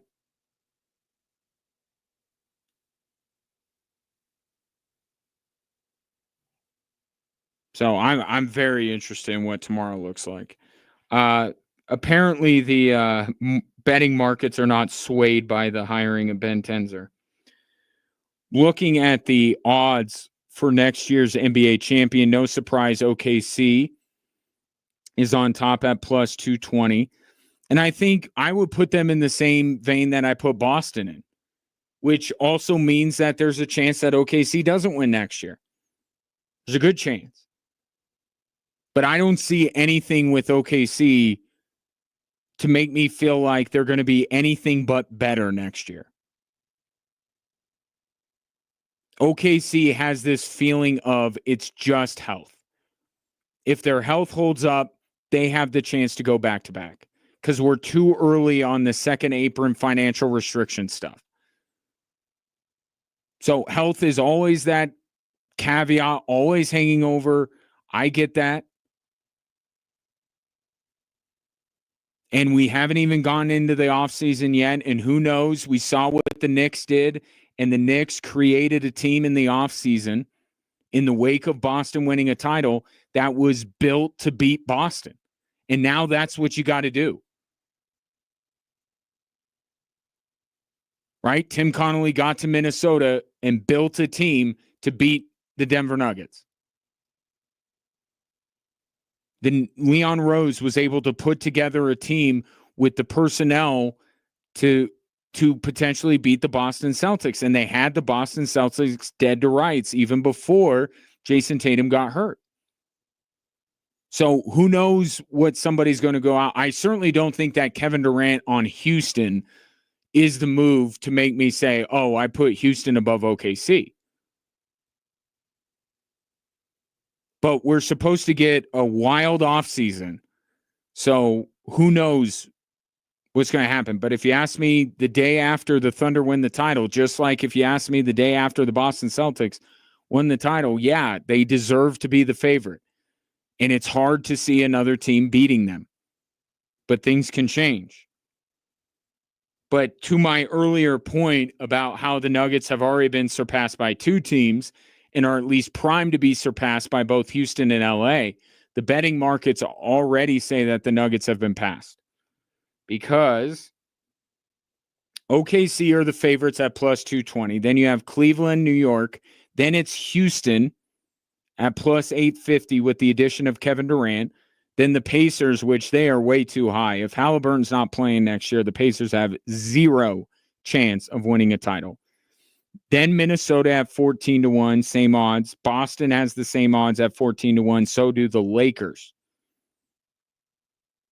Nuggets at 18-1, the same odds as the Orlando Magic, who did add Desmond Bane. I do like Orlando. I liked him this year.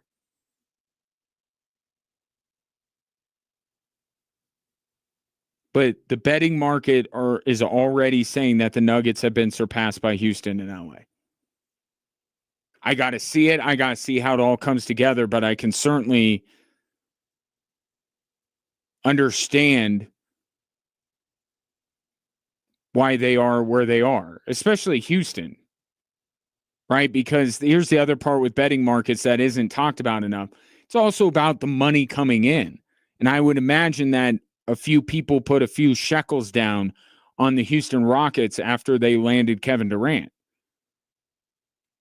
But the Rockets are way up on the list compared to the Nuggets. What the betting markets are saying is that the Lakers and the Nuggets, there's not a ton to separate them. They lean Lakers in terms of the title odds.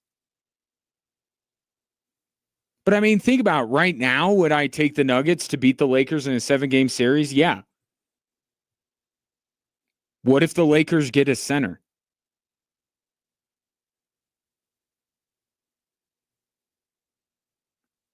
Luka for a full season, LeBron, a big man, still with a decent, not great, stop with the Austin Reeves stuff, decent role players.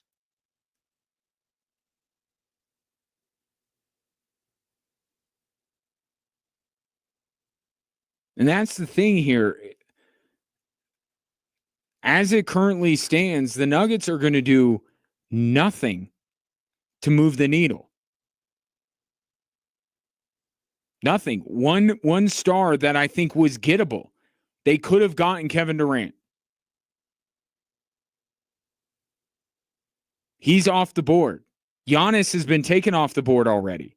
We'll see if that remains true, but as of right now, and you see also the currency that is being used in these trades. Maybe the Nuggets can outbid Houston when it comes to Dylan Brooks and Jalen Green, but they have no draft capital. They bet on these young guys. Not only did they bet on bringing in guys through the draft, they took future assets to move up to grab these guys. And that's where it's starting to become a problem.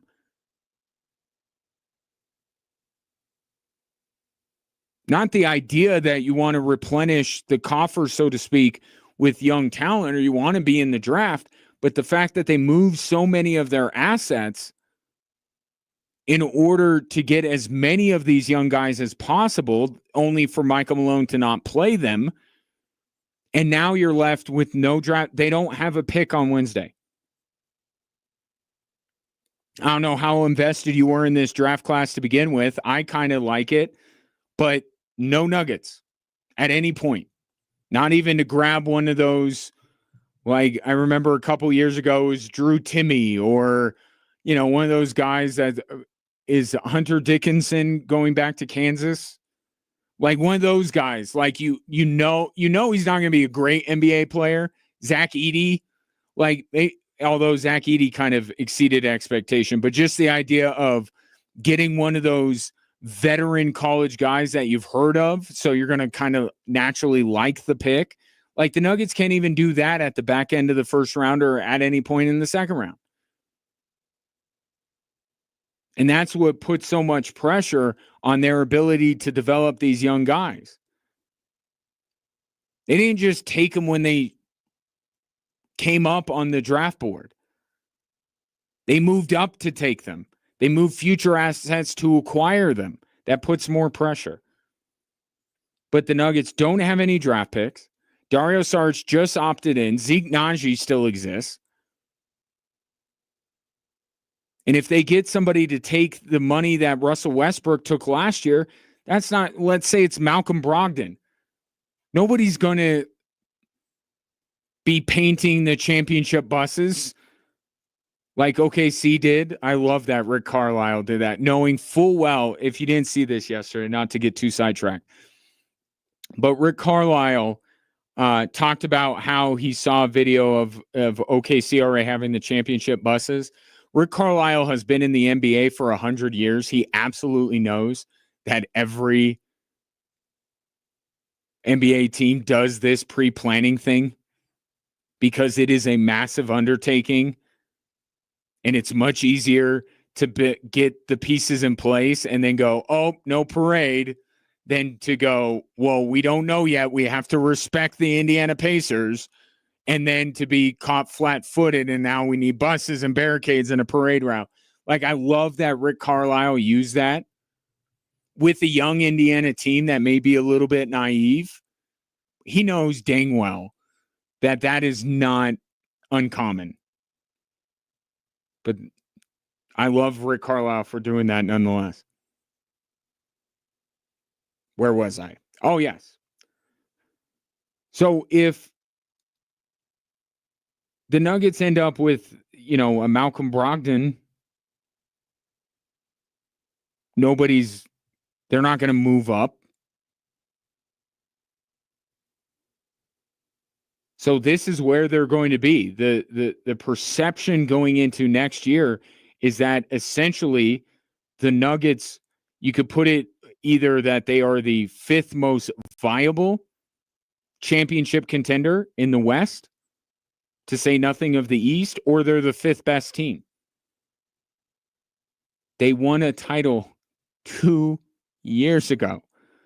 2 years ago. But it just shows things can change rapidly, and the Nuggets are just standing there.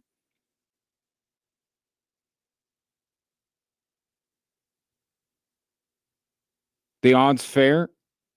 Take your thoughts on that. 719-24-7. 13-13, more Drive Time Sports after this.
Congratulations to Craig, who won the pair of tickets to see the Switchbacks take on San Antonio Wednesday night. Maybe see you out there. So this is the Jägermeister Cup. So I remarked with on the broadcast on Friday night. Now we're all on the same page as far as how this all works. This is a separate entity. They are going for a trophy.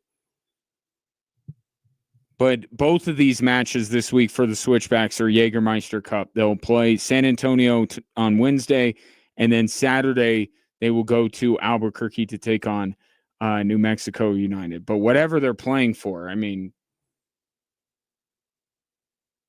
it's a night out at Widener Field. I mean, can't get better than that. Craig agrees, and he's being rewarded for it.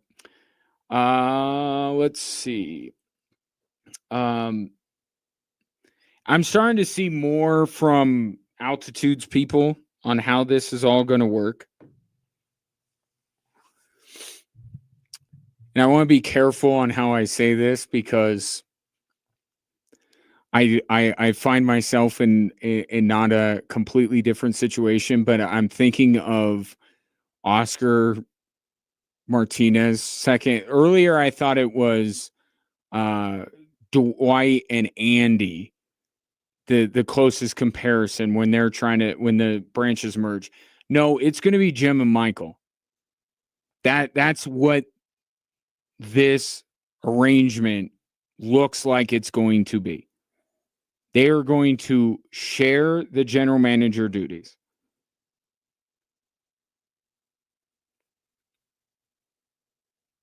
And my question, quite simply, why? Why? Of all the things that I dislike about this, and they are plentiful, one of them has to be, why are they sharing the duties? Like, if you're going to make Ben Tenzer the GM, just make him the GM. Just do it. What is the fact that you're bringing in Jonathan Wallace from a different organization that somehow satisfies the having a fresh set of eyes on it? Like, he was in Denver. He worked with Tim Connolly. It's the same tree. Why are they sharing the duties?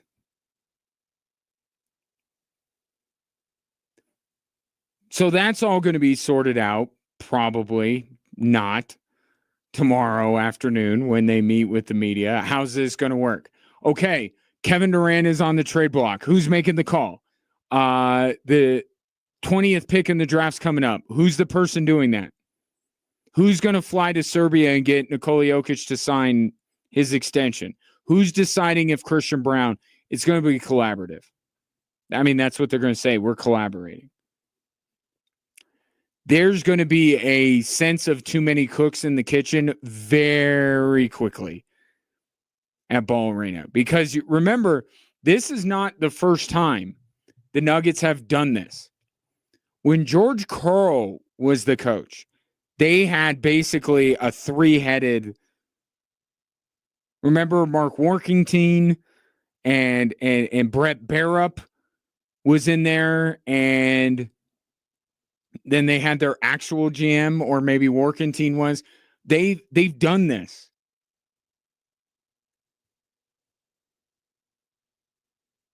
I don't know that what I dislike more about this decision. Either that Josh Kroenke is making sure that he's the ultimate authority here, and my worry that he's going to be meddling in all of this, or the fact that he hasn't empowered one guy to be the GM. That they're going to be on the same level of the organizational flow chart here.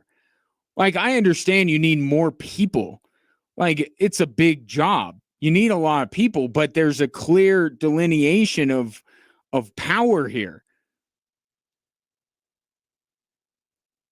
It's just this whole thing is going to go over like a lead balloon. I'm telling you. And pardon my pessimism that this is exactly what the Nuggets need to turn it around and catch those pesky Houston Rockets.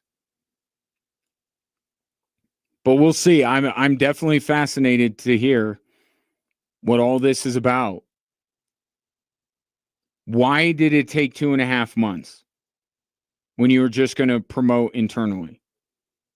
I saw an article, column, whatever you want to call it, from Vinny Benedetto, Nuggets beat writer for the Gazette, that I thought was really good. I hadn't actually thought of it. So I'm kind of mad at him because he thought of something I didn't think of. But he put it out there like it must be because they're hiring someone from OKC or Indiana. Right? Why wait this long? Well, somebody's still on the job with the team that's alive in the playoffs. That makes all the sense in the world, right? Nope. Not anybody from OKC, not anybody from Indiana. But that was a really good thought from Vinny. I give him credit for it. That would make sense. Promoting from within and then bringing in somebody from an organization that you already have familiarity with doesn't seem like it needs to take 2.5 months. So that would be my question. First, why did it take 2.5 months? Second of all, what has Ben Tenzer done to, because this is different now. Like when they hired Tim Connolly, they were at rock bottom. Like just somebody who wanted the Nuggets GM job would be the ideal candidate. They stunk. Remember, I was after George Karl, the whole Brian Shaw thing. Like they were a bad basketball team in a little bit of disarray. So you just get somebody with some good ideas and put him in a role that he's probably not totally qualified for and hope that he grows into it. Now, fast forward, the Nuggets are in desperation mode to get another title so they don't really risk Nikola Jokic going like, you know what? Even for me, this is too much. I'm out of here.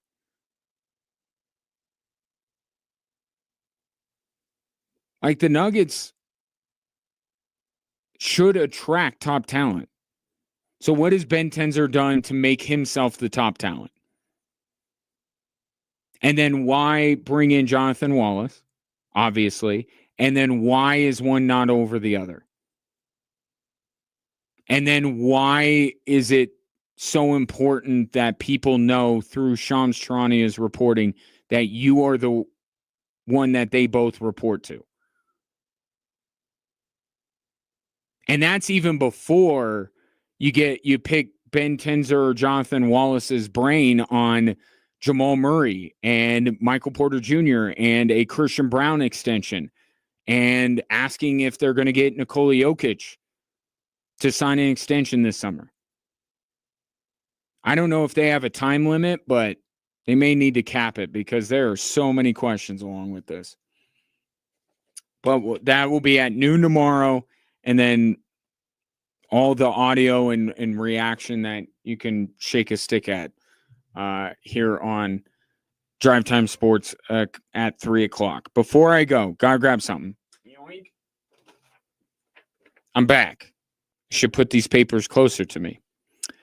Guys, want to let you know, very important. Don't waste time and money with low quality online TRT that charges you over $100 just to start.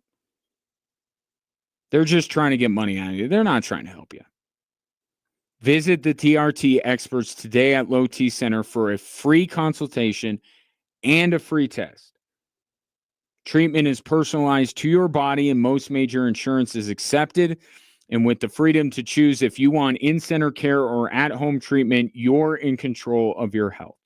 And right now, for a limited time, if you're looking to lose weight, you can get a free B12 shot when you start prescription treatment. The offer is limited, So book now at fixmylowt.com. That's fixmylowt.com.